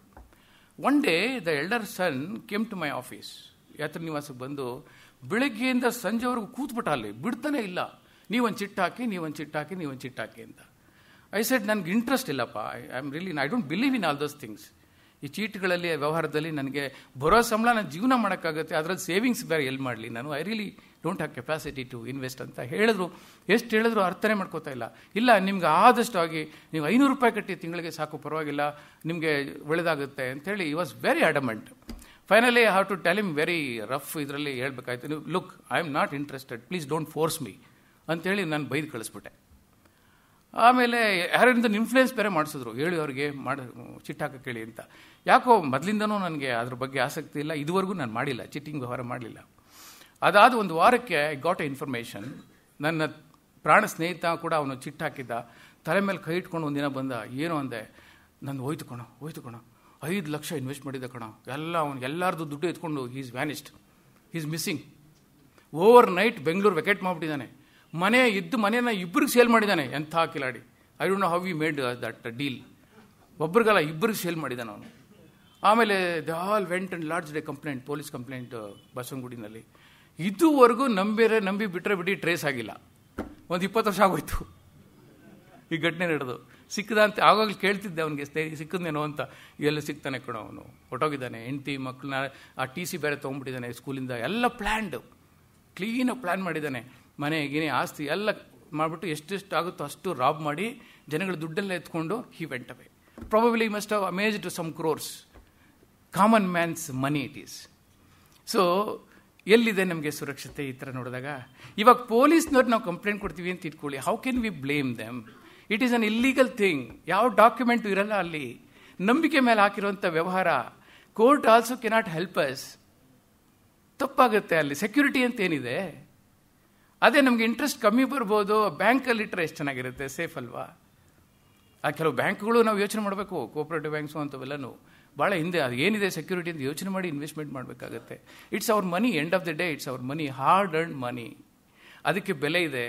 ನಾನು ಹುಡುಗರಿಗೆ ಹೇಳ್ತಾ ಇರ್ತೀನಿ ಯಾವಾಗಲೂ, ನನ್ನ ಜೋಬಿಂದ ಒಂದು 500 ರೂಪಾಯಿ ನೋಟ್ ತೆಗಿತೀನಿ, ನೋಡಿ ಇದ್ರ ಬೆಲೆ ಎಷ್ಟು ಅಂತ ತೋರಿಸಿದ್ರೆ ಅವನು 500 rupees ಅಂತಾನೆ. ಅರ್ಧಾಕೋದನ್ನ ಅಂತೀನಿ ಕೊಟ್ಬಿಟ್ಟು, ಸರ್ 500 ರೂಪಾಯಿನ ಹರಿದಾಕು ಅಂತಿದ್ದೀರಾ ನೀವು ಅಂತಾನೆ. ಹೌದು, ನಾನು ಹೇಳ್ತಿದ್ದೀನಿ ಹರಿದಾಕು. ಅವನು ಅರಿಯೋಕ್ಕಾಗಲ್ಲ, ಮನಸ್ಸು ಬರಲ್ಲ. ಅದಕ್ಕೆ ಯಾಕೆ ಗೊತ್ತಾ? ಕಷ್ಟಪಟ್ಟು ಸಂಪಾದನೆ ಮಾಡಿದ್ದು. It has got A value. ಈ ಪೇಪರ್ಗೆ 500 rupees ವ್ಯಾಲ್ಯೂ ಇದೆ. 500 rupees ವರ್ತ್ ಆಫ್ ಮೆಟೀರಿಯಲ್ ನೀನು ತಗೊಂಡೋಗಿ ಎಲ್ಲಿ ಕೊಟ್ಟರು ಯು ಕ್ಯಾನ್ ಬೈ ದಟ್.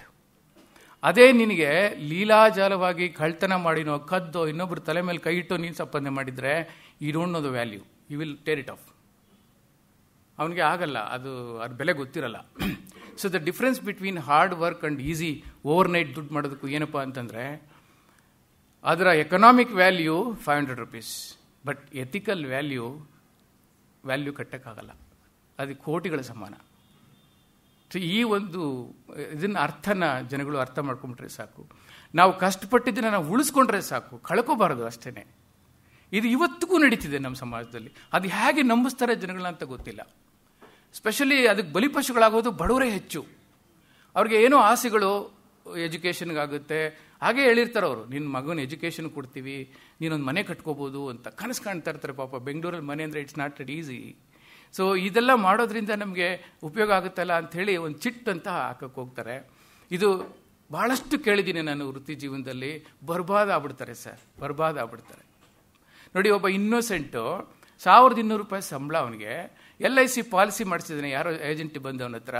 ಆಮೇಲೆ ಸಂಬಳ ತೊಗೊಂಡು ಮಾರನೇ ದಿನ ಅವ್ನು ಬಂದು, ಸರ್ ಅಡ್ವಾನ್ಸ್ ಕೊಡಿ ಸರ್. ಅಯ್ಯೋ, ನಿನ್ನೆ ಸಂಬಳ ಕೊಟ್ಟನಲ್ಲಪ್ಪ, ಏನಾಯ್ತಯ್ಯ? ಸರ್ LIC ಕಟ್ಟಿದ್ದೀನಿ ಸರ್. LIC ಪ್ರೀಮಿಯಮು 1200 ರೂಪಾಯಲ್ಲಿ 1000 ರೂಪಾಯಿ. ಅದೇನೋ ತಿಂಗಳಿಗೂ ಕಟ್ಟೋದು ಬೇರೆ ಅಂತೆ ಅದರಲ್ಲಿ. ಅದೇನೋ ಗೊತ್ತಿಲ್ಲ ಅವಾಗ ಸ್ಕೀಮ್ಗಳು. ಅವಾಗ ಯೋಚನೆ ಮಾಡಿದ್ರು, ಯಾರಪ್ಪ ನಿನ್ಗೆ ಹೇಳಿದ್ದು? ಸರ್ ನಂಗೆ ಗೊತ್ತಿಲ್ಲ ಸರ್. ಅವ್ರು ಹೇಳಿದ್ರು, ಸರ್ ಇಷ್ಟೊಂದು ನನಗೆ 3 ಲಕ್ಷ 4 ಲಕ್ಷ ಬಂದ್ಬಿಡುತ್ತಂತೆ ಸರ್. ಯಾವಾಗ? 10 ವರ್ಷ ಆದಮೇಲೆ ಅಥವಾ 15 ವರ್ಷ ಆದಮೇಲೆ. ಅವನಿಗೆ ಏಜೆಂಟ್ಗೆ ಪಾಲಿಸಿ ಮಾಡೋದು ಮುಖ್ಯ. ಅವನಿಗೆ ಕಟ್ಟೋ ಶಕ್ತಿ ಇದೆಯಾ, ಅವನಿಗೆ ಸಂಬಳ ಎಷ್ಟು ಬರ್ತಾ ಇದೆ, ಸೋರ್ಸ್ ಏನು, ಎಷ್ಟು ಜನ ಜವಾಬ್ದಾರಿ ಇದೆ ಅವನ ಮೇಲೆ ಅಂಥೇಳಿ. ನೋಡಿ, ಈ ಸಮುದಾಯ ಇದೆಯಲ್ಲ, ತಳಮಟ್ಟದ ಸಮುದಾಯ, house keeping, garment industries, security, drivers, ಇವರೆಲ್ಲ ಅವರು ಒಂದು 15,000 ರೂಪಾಯಿ ಸಂಬಳ 10,000 ರೂಪಾಯಿ ದುಡಿತಾರೆ ತಿಂಗಳಿಗೆ ಅಂತಂದರೆ ಅವ್ರ ಮೇಲೆ ಯಾವಾಗಲೂ 10 ಲಕ್ಷ ರೂಪಾಯಿ ಸಾಲ ಇರುತ್ತೆ. ಅದು ಅವ್ರದ್ದಲ್ಲ, ಆ್ಯಕ್ಚುಲಿ ಬೇರೆ ಯಾರ್ದೋ ಸಾಲನ ಅವ್ರ ತಲೆ ಮೇಲೆ ಹಾಕೊಂಡಿರ್ತಾರೆ. ಸಂಬಂಧಿಕರು, ಸಿಸ್ಟರು, ಬ್ರದರು, ಯಾರೋ ಏನೋ ಕಳ್ಕೊಂಡಿರೋ ದುಡ್ಡನ್ನು ಇವ್ರು ತೀರಿಸ್ತಾ ಇರ್ತಾರೆ. ಇದೆಷ್ಟೊಂದು ಜನ ನಾವು ಮಾಡ್ತಾ ಇದ್ದೀವಿ. ನಾವು ಯಾಕೆ ಸ್ವಾರ್ಥಿಗಳಾಗಬಾರ್ದು ಈ ವಿಷಯದಲ್ಲಿ ಅಂತ ಅನಿಸುತ್ತೆ. ಸೊ ಈ ವಿಚಾರ ಮಾತಾಡುವಾಗ ತಲೆಗೆ ಒಂದು ಮಾತು ಬರುತ್ತೆ ನನಗೆ. ಹರೀಶ್ ಹಂಡೆ ಅಂತೇಳಿ, he is IIM from Ahmedabad, ಆ ಕಡೆಯಿಂದ ಓದಿದ್ದು. ಇನ್ಫ್ಯಾಕ್ಟ್ ಕೇಜ್ರಿವಾಲ್ ಕ್ಲಾಸ್ಮೇಟ್ ಅವರು, ಹರೀಶ್ ಹಂಡೆ ಅಂತೇಳಿ, a big man. He is expert in solar energy. ಅವ್ರ ಬಗ್ಗೆ ಒಂದು ಆರ್ಟಿಕಲ್ ಓದಿದೆ ನಾನು ಯಾವಾಗಲೂ ಭಾಳ ಹಿಂದೆ. ಅವರು ಹೇಳ್ತಾರೆ, ಒಂದು ಸ್ಟ್ಯಾಟಿಸ್ಟಿಕ್ಸಲ್ಲಿ ಜಗತ್ತಿನಲ್ಲಿ, ಪ್ರಪಂಚದಲ್ಲಿ, ಭೂಮಿ ಮೇಲೆ 7 ಬಿಲಿಯನ್ ಪಾಪ್ಯುಲೇಷನ್ ಇದೆ. 7 ಬಿಲಿಯನ್ನಲ್ಲಿ 5 ಬಿಲಿಯನ್ ಪಾಪ್ಯುಲೇಷನ್ನು the are living below poverty line. That means only 2 billion are okay ಮಟ್ಟದಲ್ಲಿ. ಹಗರ್ಭ ಶ್ರೀಮಂತರು ಬಿಡಿ, ಬೆರಳೆಣಿಸೋ ಅಷ್ಟೇ. ಇಮ್ಯಾಜಿನ್, ಜಗತ್ತಿನಲ್ಲಿ, ಪ್ರಪಂಚದಲ್ಲಿ ಅತಿ ಹೆಚ್ಚು ಜನಸಂಖ್ಯೆ ಬಡತನದ ರೇಖೆಯಿಂದ ಕೆಳಗಡೆ ಬದುಕ್ತಿರೋರು. ಅವರಿಗೆ ಬೆಳಕು ಇಲ್ಲ, ದಿಕ್ಕು ಇಲ್ಲ, ಮಾರ್ಗದರ್ಶನ ಇಲ್ಲ, ಏನೂ ಇಲ್ಲ. ಅದಕ್ಕೆ ಹಾಗಾಗಿ ವಿಶ್ವೇಶ್ವರಯ್ಯನವರೇ ಅಂತ ಅಂದರೆ ಅವ್ರು ನನಗೆ ಹೇಳಿದ್ರು ಅವರು ಏನು ಒಳ್ಳೆ ಕೆಲಸ ಮಾಡ್ತಿದ್ದಾರೆ ಅಂದರೆ ಶ್ರೀಲಂಕಾ ಮತ್ತು ಸೌತ್ ಇಂಡಿಯಾನ ಅಡಾಪ್ಟ್ ಮಾಡಿಕೊಂಡು ಇದುವರೆಗೆ 2 ಲಕ್ಷ ಕುಟುಂಬಗಳಿಗೆ ಫ್ರೀ ಸೋಲಾರ್ ಲೈಟ್ ಕೊಟ್ಟಿದ್ದಾರೆ, ಕೊಡ್ತಾನೂ ಇದ್ದಾರೆ, ನಿರಂತರವಾಗಿ ಮಾಡ್ತಾ ಇದ್ದಾರೆ. ಇದೇ JP ನಗರದಲ್ಲಿ ಆಫೀಸ್ ಮಾಡ್ಕೊಂಡಿದ್ದಾರೆ. ಅವ್ರ ವೈಫ್ ಮಕ್ಕಳು ಅಮೇರಿಕಾದಲ್ಲಿದೆ, but he is dedicated for India here, a simple living man. ಅಲ್ಲಿ ಯಾಕೆ ಇದು ಹೇಳಿದೆ ಅಂತಂದರೆ, ಒಬ್ಬ ವ್ಯಕ್ತಿ ಮನಸ್ಸು ಮಾಡಿದ್ರೆ ಇಂಟೆಲಿಜೆಂಟು ಎಷ್ಟು ಜನಕ್ಕೆ ಮಾರ್ಗದರ್ಶನ ಮಾಡ್ಬೋದು, ಎಷ್ಟು ಜನಗಳ ಜೀವನ ಎನ್ಲೈಟ್ ಮಾಡ್ಬೋದು ಬದುಕಿನಲ್ಲಿ ಅಂತೇಳಿ. ಈ ಪ್ರೇರಣೆ ಸಮಾಜಮುಖಿಯಾಗಿ ಬದುಕೋದು ಬಹಳ ಮುಖ್ಯ. ಅತ್ಯಂತ ತೃಪ್ತಿ ಕೊಡುವಂಥ ಬದುಕು ಅಂತಂದರೆ ಅದೇನೆ. We should not look for only our self, we have to look for even others what is happening ಅಂತೇಳಿ. ಅಟ್ ದ ಸೇಮ್ ಟೈಮ್ ನನಗೊಂದು ಮಾತು, ನನಗೆ ಸಂತೋಷ್ ಹೆಗ್ಡೆ ಅವ್ರನ್ನ ನನ್ನ ಶಾಲೆಗೆ ಕರಿಬೇಕು ಅಂತೇಳಿ ಒಂದು ಸತಿ ಫೋನ್ ಮಾಡಿದೆ. ಭಾಳ ಒಳ್ಳೆ ವ್ಯಕ್ತಿ, 1 ಗಂಟೆ ಮಾತಾಡಿದ್ರು ಅವತ್ತಿನ ದಿನ. ಹೀಗೆ ಮಾತಾಡ್ತಾ ಕರಪ್ಷನ್ ಅದು ಇದು ವಿಚಾರಗಳು ಬಂತು. ಅವ್ರು ಹೇಳಿದ್ರು, ನಾನು ಶಾಲಾ ಕಾಲೇಜುಗಳಿಗೆ ಯಾವತ್ತು ಕರೆದ್ರೂ ಬರಲ್ಲ ಅಂತ ಹೇಳಲ್ಲ Visvesvaraya. That is my mission, because I will tell you, Bharat democratic country, ಪ್ರಜಾಪ್ರಭುತ್ವ ಅಂದರೆ ಜನರಿಂದ ಜನರಿಗಾಗಿ ಜನರಿಗೋಸ್ಕರ ಅಂತ ಹೇಳಿ ನಾವು ಹೇಳ್ತೇವೆ. ಅನ್ಫಾರ್ಚುನೇಟ್ಲಿ ದುರಂತ ಅಂದರೆ ಇವತ್ತು ಏನಾಗಿದೆ ಅಂದರೆ ಕೆಲವರಿಂದ ಕೆಲವರಿಗಾಗಿ ಕೆಲವ್ರಿಗೋಸ್ಕರನೇ ಇರುವಂಥ ಸರ್ಕಾರ ಇದು ನಮ್ಮ ಡೆಮಾಕ್ರಸಿ ಆಗಿದೆ. We are all slaves under them, they rule this country. So ಇದು ಹೇಗೆ ಅದರಿಂದ ಲೋಕಸಭೆಯಲ್ಲಿ ಒಂದು ಥಾಟ್ ಬಂತಂತೆ. ಅವರೇ ಹೇಳಿದ್ದು, ಎಜುಕೇಟೆಡ್ಸ್ಗೆ ಸೀಟ್ ಕೊಡಬೇಕು, ಎಜುಕೇಟೆಡ್ಸೇ ಎಲೆಕ್ಟ್ ಆಗಬೇಕು, ಲೀಡರ್ಗಳಾಗಬೇಕು, ಆಗ ಒಳ್ಳೇದಾಗುತ್ತೆ ಅಂತ ಒಂದು ಕೆಲವು ವರ್ಷಗಳಿಂದ ಇದು ಬಂತು. ನಿಮಗೆಲ್ಲ ಗೊತ್ತಿರಬೇಕು ವಿಚಾರಗಳು. ಆವಾಗ ಆ ಪಾರ್ಲಿಮೆಂಟಲ್ಲಿ ಒಬ್ಬ ಹಿರಿಯ ವ್ಯಕ್ತಿ ನಿಂತ್ಕೊಂಡು ಹೇಳಿದ್ರಂತೆ, ಇಟ್ಸ್ ಆಲ್ ಫೈನ್, ನೀವು ಹೇಳ್ತಿರೋದೆಲ್ಲ ತುಂಬ ಚೆನ್ನಾಗಿದೆ. ಲುಕ್, ಇವತ್ತಿಗೂ ಕೂಡ 80% ಹೆಚ್ಚು ಶಾಲೆನೇ ನೋಡದಿರೋವಂಥವ್ರು ಇದ್ದಾರೆ, ಅನ್ಎಜುಕೇಟೆಡ್ಸ್ ಇದ್ದಾರೆ ಭಾರತದಲ್ಲಿ. ಕೇವಲ 20% ಸೋಕಾಲ್ಡ್ ಎಜುಕೇಟೆಡ್ಸ್ ಅಂತ ಇದ್ದಾರೆ. ಸೊ ಹೀಗೆ ನೀವು ಡಿಸೈಡ್ ಮಾಡಿದ್ದಾದರೆ there will be a representation from only 20% of the population. But remaining 80% of the population ರೆಪ್ರೆಸೆಂಟೇ ಇಲ್ಲ ಅಂತಂದರೆ how can you call it as a democracy ಅಂತ. ಸೊ ಅವಾಗ nobody could speak about it. So what is required to this country ಅಂತಂದರೆ, ನಾವು ಏನು ಭವ್ಯ ಭಾರತದ ಕನಸು ಕಾಣ್ತಾ ಇದ್ದೀವಿ, ಹೀಗಿರಬೇಕು ಹಾಗಿರಬೇಕು ಅಂತೇಳಿ, ಬಹುಶಃ ಮುಂದೆ ಬರೋ ದಿನಗಳಿದೆ, ಇಲ್ಲ ಅಂತಲ್ಲ. Education, that's it. That is the only weapon that can teach a lesson for everything in this country, every bad thing. Education, that is the only thing. ಹಾಗಾಗಿ ಯಂಗ್ಸ್ಟರ್ಸನ್ನ ನಾವು ಎಜುಕೇಟ್ ಮಾಡಬೇಕು. ಈಗ ಅವೇರ್ನೆಸ್ ಬಂದಿದೆ, ಪ್ರತಿಯೊಂದು ಕುಟುಂಬದಲ್ಲೂ ತಮ್ಮ ಮಕ್ಕಳು ಎಜುಕೇಟ್ ಆಗಬೇಕು ಅಂತ ಬಯಸ್ತಾರೆ. ನಾವು ಕೊಡುವಂಥ ಬಹಳ ದೊಡ್ಡ ಆಸ್ತಿ ಅದೇನೆ. We have to educate them. ಮಗ, ಮೊಮ್ಮಗ ಕೂತ್ಕೊಂಡು ತಿನ್ನೋಷ್ಟು ಆಸ್ತಿ ಮಾಡಿಟ್ರೆ ಪ್ರಯೋಜನ ಇಲ್ಲ. That will vanish. But give them an education, nobody can steal it. So that's how it is. ಆಮೇಲೆ ವೈಯಕ್ತಿಕ ನಾನು ನಿಮ್ಗೆ ಆಗಲೇ ಹೇಳಿದೆ, ಸುರಕ್ಷತೆ ಕೂಡ ಭಾಳ ಮುಖ್ಯ. Let us not depend on anybody. Y should V? ಯಾಕೆ? ನಾನು ಎಕ್ಸ್ಪೆಕ್ಟೇ ಮಾಡಲ್ಲಪ್ಪ ನನ್ನ ಮಕ್ಕಳು ಮಾಡಬೇಕು ಅಂತೇಳಿ. ಅವಾಗ ನನಗೆ ವರಿನೇ ಇಲ್ಲ, ಮಾಡಲಿಲ್ಲ ಅನ್ನೋ ಕೊರಗೆ ಇಲ್ಲ, ನಾನು ಅವ್ರು ಬ್ಲೇಮ್ ಮಾಡೋ ಅವಶ್ಯಕತೆಯೇ ಇಲ್ಲ. ನೋಡೋಣ, ತೀರೋ ವಯಸ್ಸಾದ್ಮೇಲೆ ಏನಾಗುತ್ತೆ ನೋಡೋಣ ಜೀವನದಲ್ಲಿ. ಇವಾಗ ಏನಂತೆ, what is not available today, all facilities are, we have to make our self. ಈಗ ಒಂದು CCTV ಹಾಕ್ಕೊಳ್ಳೋದು ಮನೆಯಲ್ಲಿ, ಒಂದು ಸ್ವಲ್ಪ ಏನಾದರೂ ಈ ಥರ ಕ್ರೈಮ್ ಬಗ್ಗೆ ನಮಗೆ ಭಯ ಇದೆ ಅಂತಂದರೆ ಸಾಧ್ಯವಾದಷ್ಟು ವ್ಯವಸ್ಥೆಗಳನ್ನು ನಮ್ಮ ಪಾಡಿಗೆ ನಾವು ಮಾಡ್ಕೊಳ್ಳೋದು. Everybody needs freedom. Nobody can dictate our lives. ನೀನು ಇಲ್ಲ ನಾನು ಹೇಳ್ದೆ ಕೇಳು, ಆಗ ಆಗಲ್ಲ. ನೋಡಿ, ನಾನು ಅನುಭವಿಸಿದ್ದು ತಮಗೆ ಹೇಳ್ತಾ ಇದ್ದೀನಿ. ನನ್ನ ತಾಯಿಗೆ ತಂದೆ ಹೋದ್ಮೇಲೆ ಪಾಪ ಇನ್ಸೆಕ್ಯೂರಿಟಿ ಬಾದರಾಯಿತು. ಸುಮ್ಮನೆ ಅಳ್ತಾ ಇದ್ರು ಅವರು. ಹಾಗೂ ಒಂದು ಮ್ಯಾಜಿಕ್ ವರ್ಡು ಅಷ್ಟೇ, ನಾನು ಹೇಳಿದ್ದು ಒಂದು ಮ್ಯಾಜಿಕ್ ವರ್ಡು, ನೀನು ಹೆದರಬೇಡಮ್ಮ. ಯಾಕೆ ಹೆದರ್ತೀಯ? ನಾನಿಲ್ವಾ ಮಗ? I will take care of you, I will take care of you, I am there for you. ಅಷ್ಟೇ ನಾವು ಹೇಳ್ಬೇಕಾಗಿರೋದು. ಇದು ವಯಸ್ಸಾದ್ಮೇಲೆ ಏನಾಗ್ಬಿಡುತ್ತೆ ಅವ್ರಿಗೆ, ಏನು ಬೇಡ, ಆಸ್ತಿ ಬೇಡ, ಗೋಲ್ಡ್ ಬೇಡ, ಎಂಥದ್ದು ಬೇಡ. ಅವ್ರಿಗೆ ಗೊತ್ತಿರುತ್ತೆ ಇನ್ನೇನು ಫ್ಯೂ ಡೇಸಲ್ಲಿ ಹೊರಟೋಗ್ತೀವಿ ಅಂತೇಳಿ. ಆದರೆ ಬೇಡ ಅಂತ ಇವತ್ತು ಹೇಳಬಾರ್ದು ಸರ್, ಬಲ್ ಡೇಂಜರಸ್ಸು. ಇರೋರ್ಗೆ ಇಟ್ಕೋಬೇಕು, ಇರೋರಿಗೆಲ್ಲ ನಂದೇ, ಆಮೇಲೆ ಬೇಕಾದ್ರೆ ಯಾರಿಗಾರು ಕೊಡಿ. ಈಗ ನಡೆದಿದೆ ಕೆಲವು ಘಟನೆಗಳು. ನೀವೊಬ್ಬರೇ ಇರೋದು ನೋಡಿ ಕೊಡಿ ಅಂಥೇಳಿ ಬರ್ಸ್ಕೊಂಡ್ಬಿಟ್ಟು ಮನೆ ಕಟ್ಬಿಟ್ಟು ಅದರಲ್ಲಿ ಆಮೇಲೆ ಅವ್ರಿಗೆ ಪೆನ್ಷನ್ ದುಡ್ಡು ತೊಗೊಂಡು ತಿಂದ್ಬಿಟ್ಟು ಮಗ ಸೊಸೆ ಇಬ್ಬರು ಸೇರ್ಕೊಂಡು ಅವ್ರನ್ನ ಹೊರಡಾಕ್ಬಿಟ್ರು. ಪಾಪ ಅವರೊಂದು LICಗೆ ಏಜೆಂಟ್ಗೆ ಟೆಸ್ಟಿಗೆ ಬಂದು, ನಾನು ಒಂದು ಸತಿ ಹೋಗಿದ್ದೇನೋ ಆಸೆ. ಅವಾಗ ಅವ್ರು ಸಿಕ್ಕಿದಾಗ ಎಲ್ಲರೂ ಕಥೆಗಳು ಹೇಳ್ಕೊಂಡಾಗ ಅವ್ರು ಹೇಳ್ಕೊಂಡ್ರು, ಈಗ ಆಗ್ಬಿಟ್ಟಿದೆ ನನ್ನ ಪರಿಸ್ಥಿತಿ, ನನಗೆ ಯಾರೂ ಇಲ್ಲ, ನೋಡೋರಿಲ್ಲ, ಇದ್ದು ಮನೇನೂ ಕಳ್ಕೊಂಡೆ, ಬ್ಯಾಂಕ್ ಬ್ಯಾಲೆನ್ಸು ಹೊರ್ಟೋಯ್ತು, ಈಗ ನಾನು ಜೀವನ ಮಾಡೋದಕ್ಕೆ ಈ ಥರ ಇದೊಂದು ಟೆಸ್ಟಿಗೆ ಬಂದಿದ್ದೀನಿ, ಪಾಸ್ ಆದರೆ ಏನು ಪಾಲಿಸಿಗಳು ಮಾಡಿಸಿ ಅದ್ರಲ್ಲಿ ಕಮಿಷನ್ ಬರುತ್ತಲ್ಲ, ಜೀವನ ಮಾಡ್ತೀನಿ ಅಂಥೇಳಿ. ಎಂಥ ದುರಂತ ನೋಡಿ, ಎಲ್ಲ ಇದ್ದವರು. ಸರ್, ನಾವು ತಲೆ ಎತ್ತಿ ಬದುಕಬೇಕು ಸರ್. ಅದಕ್ಕೆ ಯಾರೇ ಆಗಿರಲಿ, ನಾನು ಹೇಳೋದು ಇಷ್ಟೇ, ನೋ ವೇ ನಾವು ಕಠಿಣ ಅಂದ್ರೂ ಚಿಂತೆ ಇಲ್ಲ, ಮನುಷ್ಯತ್ವ ಇಲ್ಲ ಅಂದ್ರೂ ಚಿಂತೆ ಇಲ್ಲ. Let them say anything. It's my money, my property, it's my life. ನಾನಿರೋವರೆಗೂ ನಾನು ಬದುಕಿದೆ, ನನ್ನ ಬದುಕನ್ನು ನೀನು ಡಿಸ್ಟರ್ಬ್ ಮಾಡೋಕ್ಕೆ ನೀನು ಯಾರು ಅಂತ ಕೇಳೋ ಪ್ರಶ್ನೆ ಬರಬೇಕು. ನಾವು ವಯಸ್ಸಿನಲ್ಲಿ ವೀಕ್ ಆಗಿರ್ಬೋದು ಸರ್, ಆದರೆ mentally we should be strong. We should be always strong. When we are right, Y should V? ಯಾವ ಥರದಲ್ಲೂ ಅದು ನನ್ನ ಅನಿಸಿಕೆ. ಇದು ಸೀನಿಯರ್ ಸಿಟಿಸನ್ಸ್ ಬಗ್ಗೆ, ಫೈನಾನ್ಷಿಯಲ್ ಸೇಫ್ಟಿ ಬಗ್ಗೆ. B aware of the public announcements from law enforcement agencies. ಕೆಲವೊಮ್ಮೆ ನಮಗೆ precautions ಬಂದಿರುತ್ತೆ, ಅಲ್ಲಿ ಬಿರುಗಾಳಿ ಇದೆ ಅಲ್ಲೆಲ್ಲ ಹೋಗಬೇಡಿ, ಅಥವಾ ಅನ್ರೆಸ್ಟ್ ಇದೆ ಹೋಗಬೇಡಿ, ಪೊಲಿಟಿಕಲ್ ಅನ್ರೆಸ್ಟ್ ನಡೀತಾ ಇದೆ, ಗೋಲಿಬಾರ್ ಆಗ್ತಾ ಇದೆ ಅಂಥೇಳಿ. ಅಂಥ ಸಂದರ್ಭಗಳಲ್ಲೂ ಏನೋ ಒಂದು ಓವರ್ ಕಾನ್ಫಿಡೆನ್ಸಲ್ಲಿ ಆ ಜಾಗಕ್ಕೆ ಹೋಗೋದು, ಅದು ಟೋಟಲಿ ಅನ್ಸೇಫ್. ಅವಾಗ ಯಾರೂ ಅದಕ್ಕೆ ಹೊಣೆ ಅಲ್ಲ, ನಮಗೆ ನಾವು ಮಾಡಿಕೊಂಡಂಥ ಅಪರಾಧಗಳು. ಸೊ ಸ್ವಲ್ಪ ಎಚ್ಚರಿಕೆ ಸಂದೇಶಗಳಷ್ಟೇ ಅವೆಲ್ಲನೂ. Be aware of adulteration, substandard material. ಇವತ್ತು ಒಳ್ಳೆ ತರಕಾರಿ ಸಿಗ್ತಾ ಇಲ್ಲ ಸರ್ ನಮಗೆ. What to do? We have to be very very careful. ಈಗ ಆರ್ಗಾನಿಕ್ ಥಿಂಗ್ಸ್, ಆ ರುಚಿಯೆಲ್ಲ ಹೊಟ್ಟೋಗಿದೆ. ನೀವು ಏನೇ ತರಕಾರಿ ತೊಗೊಂಡು ರುಚಿ ಇಲ್ಲ ಅದರಲ್ಲಿ, ಯಾವುದೇ ಥರ ಮಾಡಿ ಸಿಗಲ್ಲ. Everything is adulterated in life. ನಾನು ಹೋಟ್ಲ್ ಇಂಡಸ್ಟ್ರಿ ಇದ್ದೆ, ಕೆಲವು ವಿಚಾರಗಳು ಗೊತ್ತು ನಿಮ್ಗೆ ಹೇಳ್ತೀನಿ. ತಮಿಳ್ನಾಡಲ್ಲಿ ಟೀ ಭಾಳ ಫೇಮಸ್ಸು. ರೋಡ್ ಸೈಡಲ್ಲಿ ಟೀ ಕೊಡ್ತಾ ಇರ್ತಾರೆ, ಟೀ ಭಾಳ ಫೇಮಸ್, ಚೆನ್ನಾಗಿರುತ್ತೆ, ನಾವೆಲ್ಲ ಕುಡಿತೀವಲ್ಲ ಹೋಗಿ. ಆ ಟೀ ಮಾಡಿ ಮಾಡಿ ಮಾಡಿ ಅವನೇ ಮಾಡ್ತಾನೆ, ಆ ಪೌಡ್ರನ್ನ ಪಕ್ಕದಲ್ಲಿ ಬಕೆಟಲ್ಲಿ ಹಾಕ್ತಾ ಇರ್ತಾನೆ. He will collect that.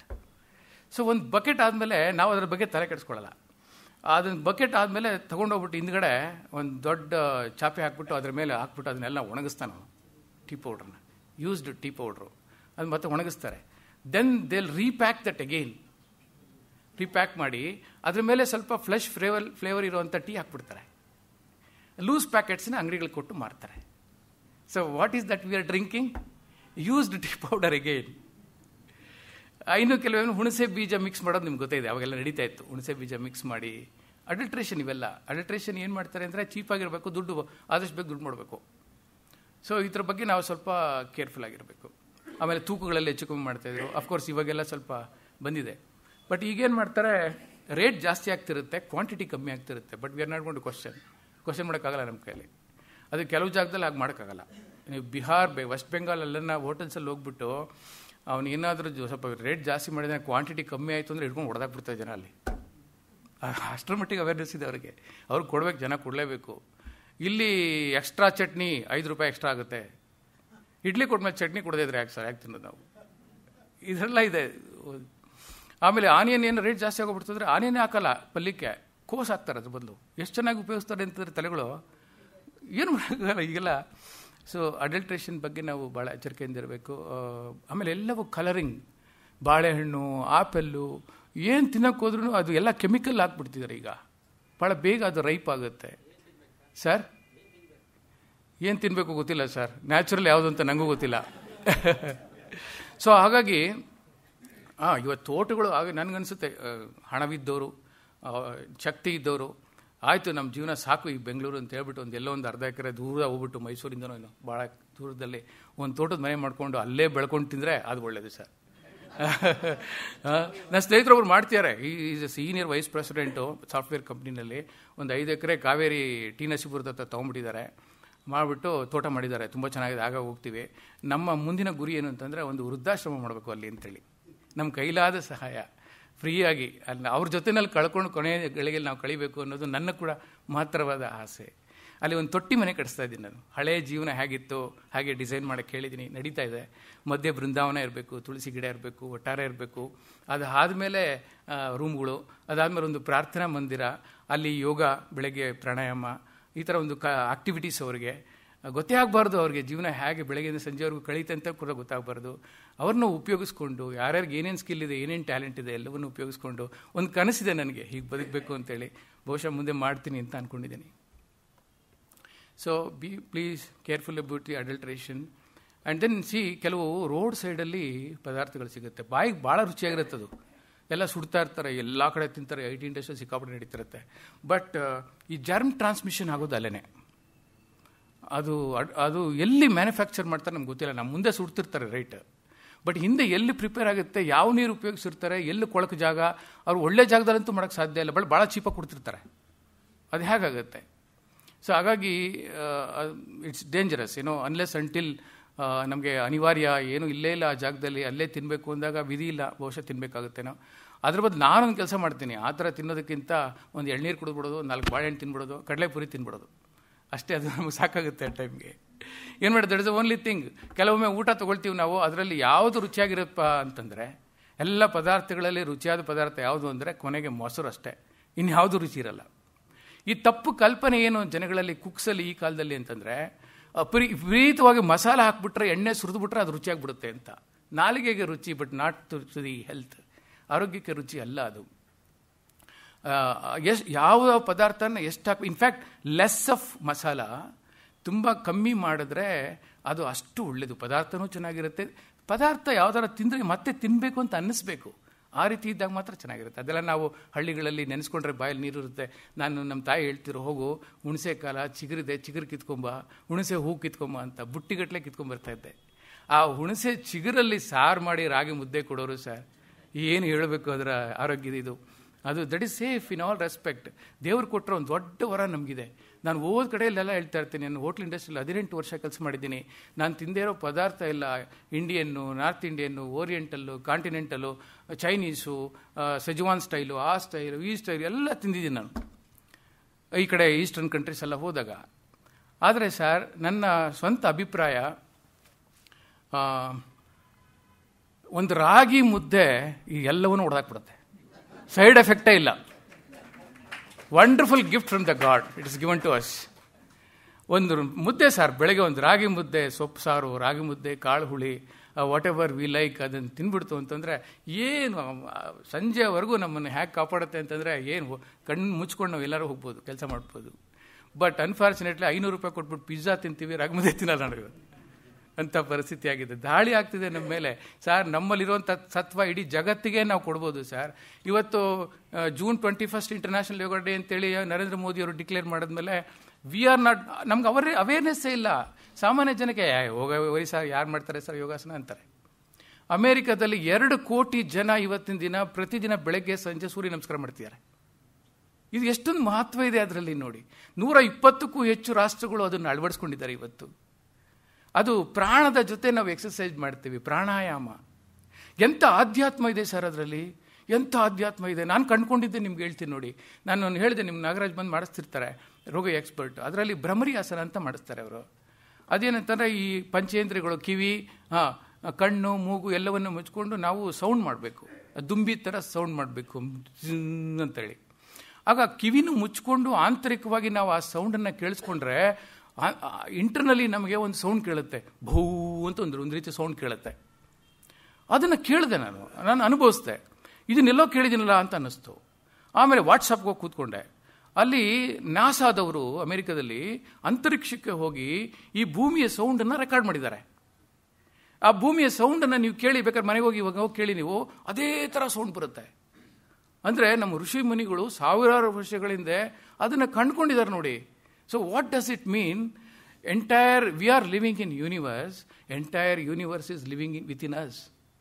ಇಡೀ ಜಗತ್ತೇ ನಮ್ಮಲ್ಲಿದೆ, ನಾವು ಜಗತ್ತಿನಲ್ಲಿದ್ದೀವಿ. This is the philosophy of India.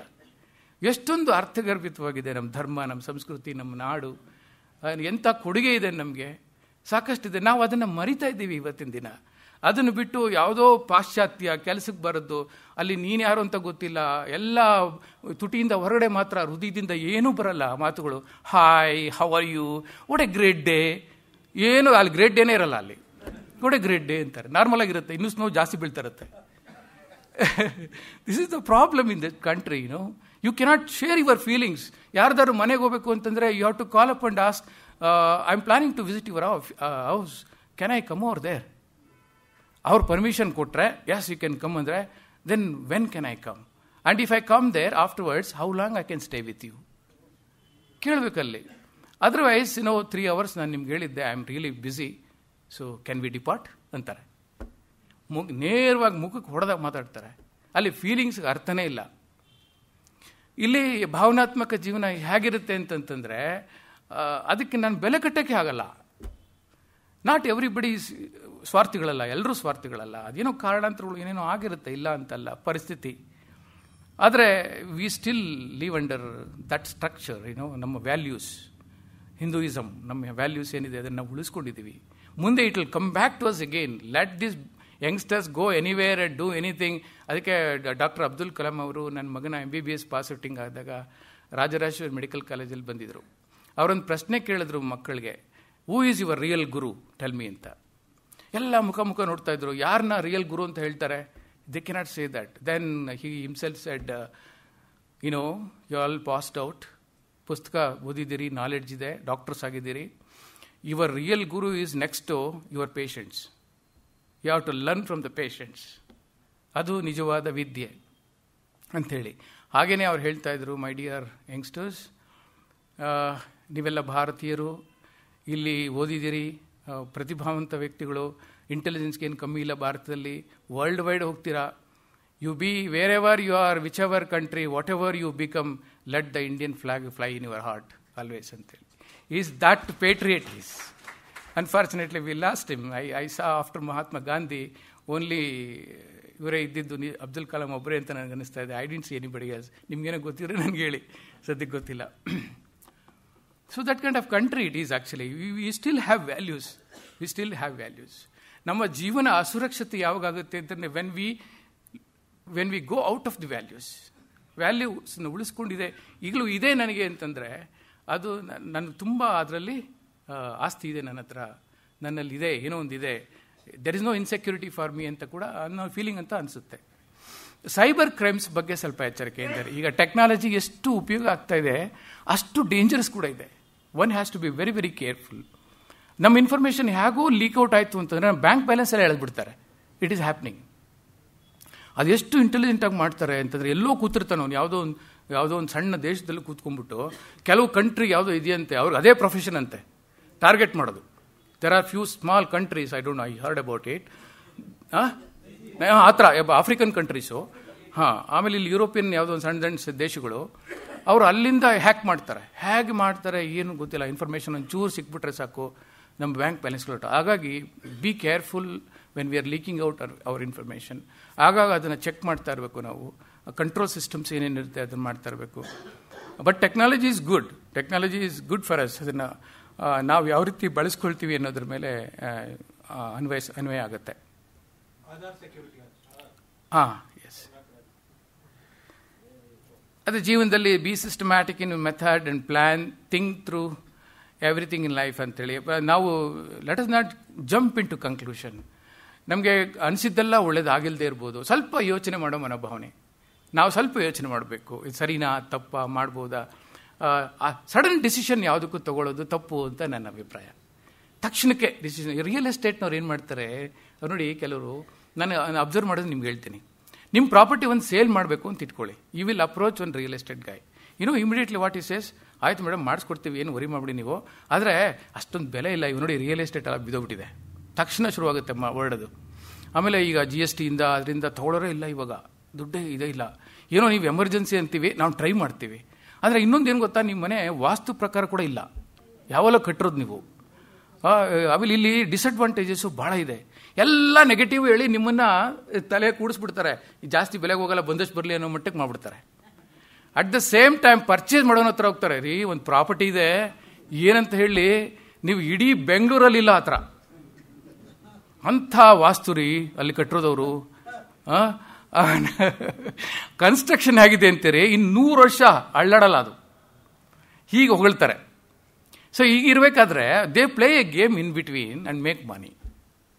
So ಈ ಸೆನ್ಸಿಟಿವಿಟೀಸ್ನ ನಾವು ಅರ್ಥ ಮಾಡ್ಕೋಬೇಕು. ಅವಾಗ ಏನಂದರೆ ನಾವು ಸ್ವಲ್ಪ ತಿಳ್ಕೋಬೇಕು. ಬಿಡಿ ಮನೆ ಈಗೆಲ್ಲ ಮಾಡ್ತೀನಿ ಅಂತ ನಂಗೆ ಗೊತ್ತು, ಸೊ ನಾನು ಯೋಚನೆ ಮಾಡ್ತೀನಿ, ಸ್ವಲ್ಪ ಟೈಮ್ ಕೊಡು, ನಾನು ಸಡನ್ನಾಗಿ ಡಿಸಿಷನ್ ತೊಗೊಳ್ಳಲ್ಲ ಅನ್ನೋ ಒಂದು ಮಟ್ಟಿಗೆ ನಾವು ಯೋಚನೆ ಮಾಡಬೇಕಾಗುತ್ತೆ.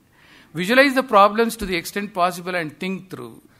ಸೊ ನಾವು ಸ್ವಲ್ಪ ಯೋಚನೆ ಮಾಡಬೇಕಾಗುತ್ತೆ, ಸರಿನಾ ತಪ್ಪ, ಮುಂದೆ ಏನಾಗ್ಬೋದು, ಪರಿಣಾಮಗಳೇನಾಗ್ಬೋದು, ಎಲ್ಲವನ್ನು ಯೋಚನೆ ಮಾಡಿ ನಿರ್ಧಾರ ತಗೊಳ್ಳೋದು ಜೀವನದಲ್ಲಿ. ಕೆಲವೊಮ್ಮೆ ಅಷ್ಟೆಲ್ಲ ಯೋಚನೆ ಮಾಡೋದು ತಪ್ಪಾಗ್ಬೋದು, ಆದರೂ ಕೂಡ ನಿರ್ಧಾರ ಮಾಡೋಕ್ಕೆ ಮುಂಚೆ ಸ್ವಲ್ಪ ಯೋಚನೆ ಮಾಡಬೇಕನ್ಸುತ್ತೆ.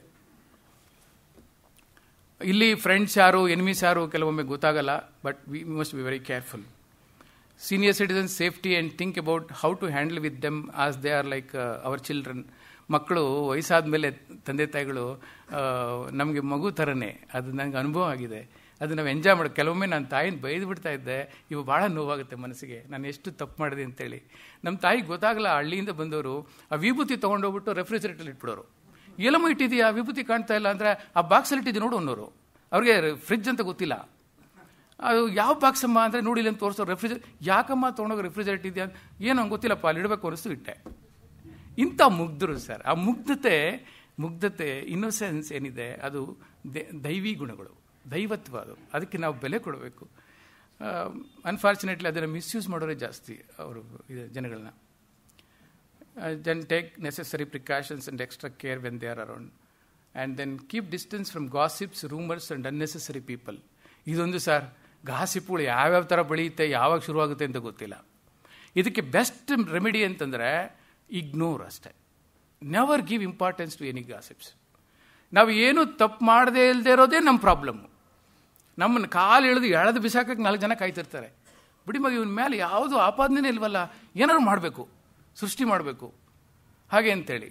ನನ್ನ ಮೇಲೆ ಒಂದು ಆಪಾದನೆ ಶುರುವಾಗಿತ್ತು. ನಾನು 5 ಸ್ಟಾರ್ ಹೋಟ್ಲಲ್ಲಿ ಕೆಲಸ ಮಾಡುವಾಗ ನಮ್ಮ ತಂದೆಗೆ ಯಾರೋ ಹೇಳಿದ್ದಾರೆ, ಸ್ವಾಮಿ ನಿಮ್ಮ ಮಗ 5 ಸ್ಟಾರ್ ಹೋಟ್ಲಲ್ಲಿ ಕೆಲಸ ಮಾಡ್ತಾನೆ ಅಂದರೆ ಅಲ್ಲಿ ಕುಡಿಬೇಕು, ತಿನ್ನಬೇಕು, ವ್ಯಭಿಚಾರ ಮಾಡಬೇಕು, ಎಲ್ಲ ಕೆಟ್ಟೋಗ್ತಾನೆ, ಅವನು ಹಾಳಾಗೋಗ್ತಾನೆ ಅಂತ. ಒಂದಿನ ಊರಿಗೆ ಹೋಗ್ತೀನಿ, ಮೊದಲ ಕೆಲಸ ಬಿಡು ನೀನು. ನಮ್ಮ ತಂದೆ ವಾರ್ ಮಾಡ್ತಾರೆ, ಮೊದಲ ಕೆಲಸ ಬಿಡು ನೀನು. ಯಾಕಪ್ಪ, ಕಷ್ಟಪಟ್ಟು ಒಂದು ಕೆಲಸ ಸಂಪಾದನೆ ಮಾಡಿದ್ದೀನಿ, ಯಾಕೆ ಬಿಡಲಿ ಅಂತಂದರೆ, ಇಲ್ಲ ನನಗೆ ಗೊತ್ತಿದೆ ಎಲ್ಲ ವಿಚಾರ, ನೀನು ಅಲ್ಲಿ ಕುಡಿ ತಿಂತೆ, ನೀನು ಅಲ್ಲಿ ತಿಂತೀಯಂತೆ, ಈಗೆಲ್ಲ ಮಾಡ್ತಿದ್ಯಾ ಅಂಥೇಳಿ. ಆಮೇಲೆ ಇಲ್ಲ ಆಗಲ್ಲ, ನಾನು ಎಂಪ್ಲಾಯಿಯಲ್ಲಿ ಕುಡ್ಕೊಂಡು ನಾನು ಹೋದರೆ ನಾನು ಒಳಗಡೆ ಹಾಕ್ತಾರೆ, ತಪ್ಪು ತಿಳ್ಕೊಬೇಡ, ಅದು ಇದೆ, ಎಲ್ಲವೂ ಇದೆ, that is for the customer, not for me ಅಂತೇಳಿ ಕನ್ವಿನ್ಸ್ ಮಾಡಿದೆ. I think I too much of time. 8 ಗಂಟೆ ಆಗೋಗ್ಬಿಟ್ಟಿದೆ, ನನಗೆ ಗಮನಿಸಲಿಲ್ಲ ಮಾತಿನ ಬರದಲ್ಲಿ. 7:15 ಕ್ಲೋಸ್ ಮಾಡ್ತಿದ್ದೀನಿ ಅಂತ ಹೇಳ್ತಿದ್ದೆ, ದಯಮಾಡಿ ಕ್ಷಮಿಸಿ. ಅದು ಬಿಗಿನಿಂಗಲ್ಲಿ ಕೂಡ ಸ್ವಲ್ಪ ಟೈಮ್ ವೇಸ್ಟ್ ಆಗೋಯಿತು. ಇನ್ನು ಹೇಳೋದಿತ್ತು, ಇನ್ನೊಮ್ಮೆ ಅವಕಾಶ ತೊಗೊಂಡು ಎಲ್ಲ ಹೇಳೋ ಪ್ರಯತ್ನ ನಾನು ಮಾಡ್ತೀನಿ. 3 ದಿನಗಳ ಕಾಲ ನನ್ನ ಮಾತುಗಳನ್ನು ಸಹಿಸ್ಕೊಂಡಿದ್ದೀರಿ. Thank you very much for that.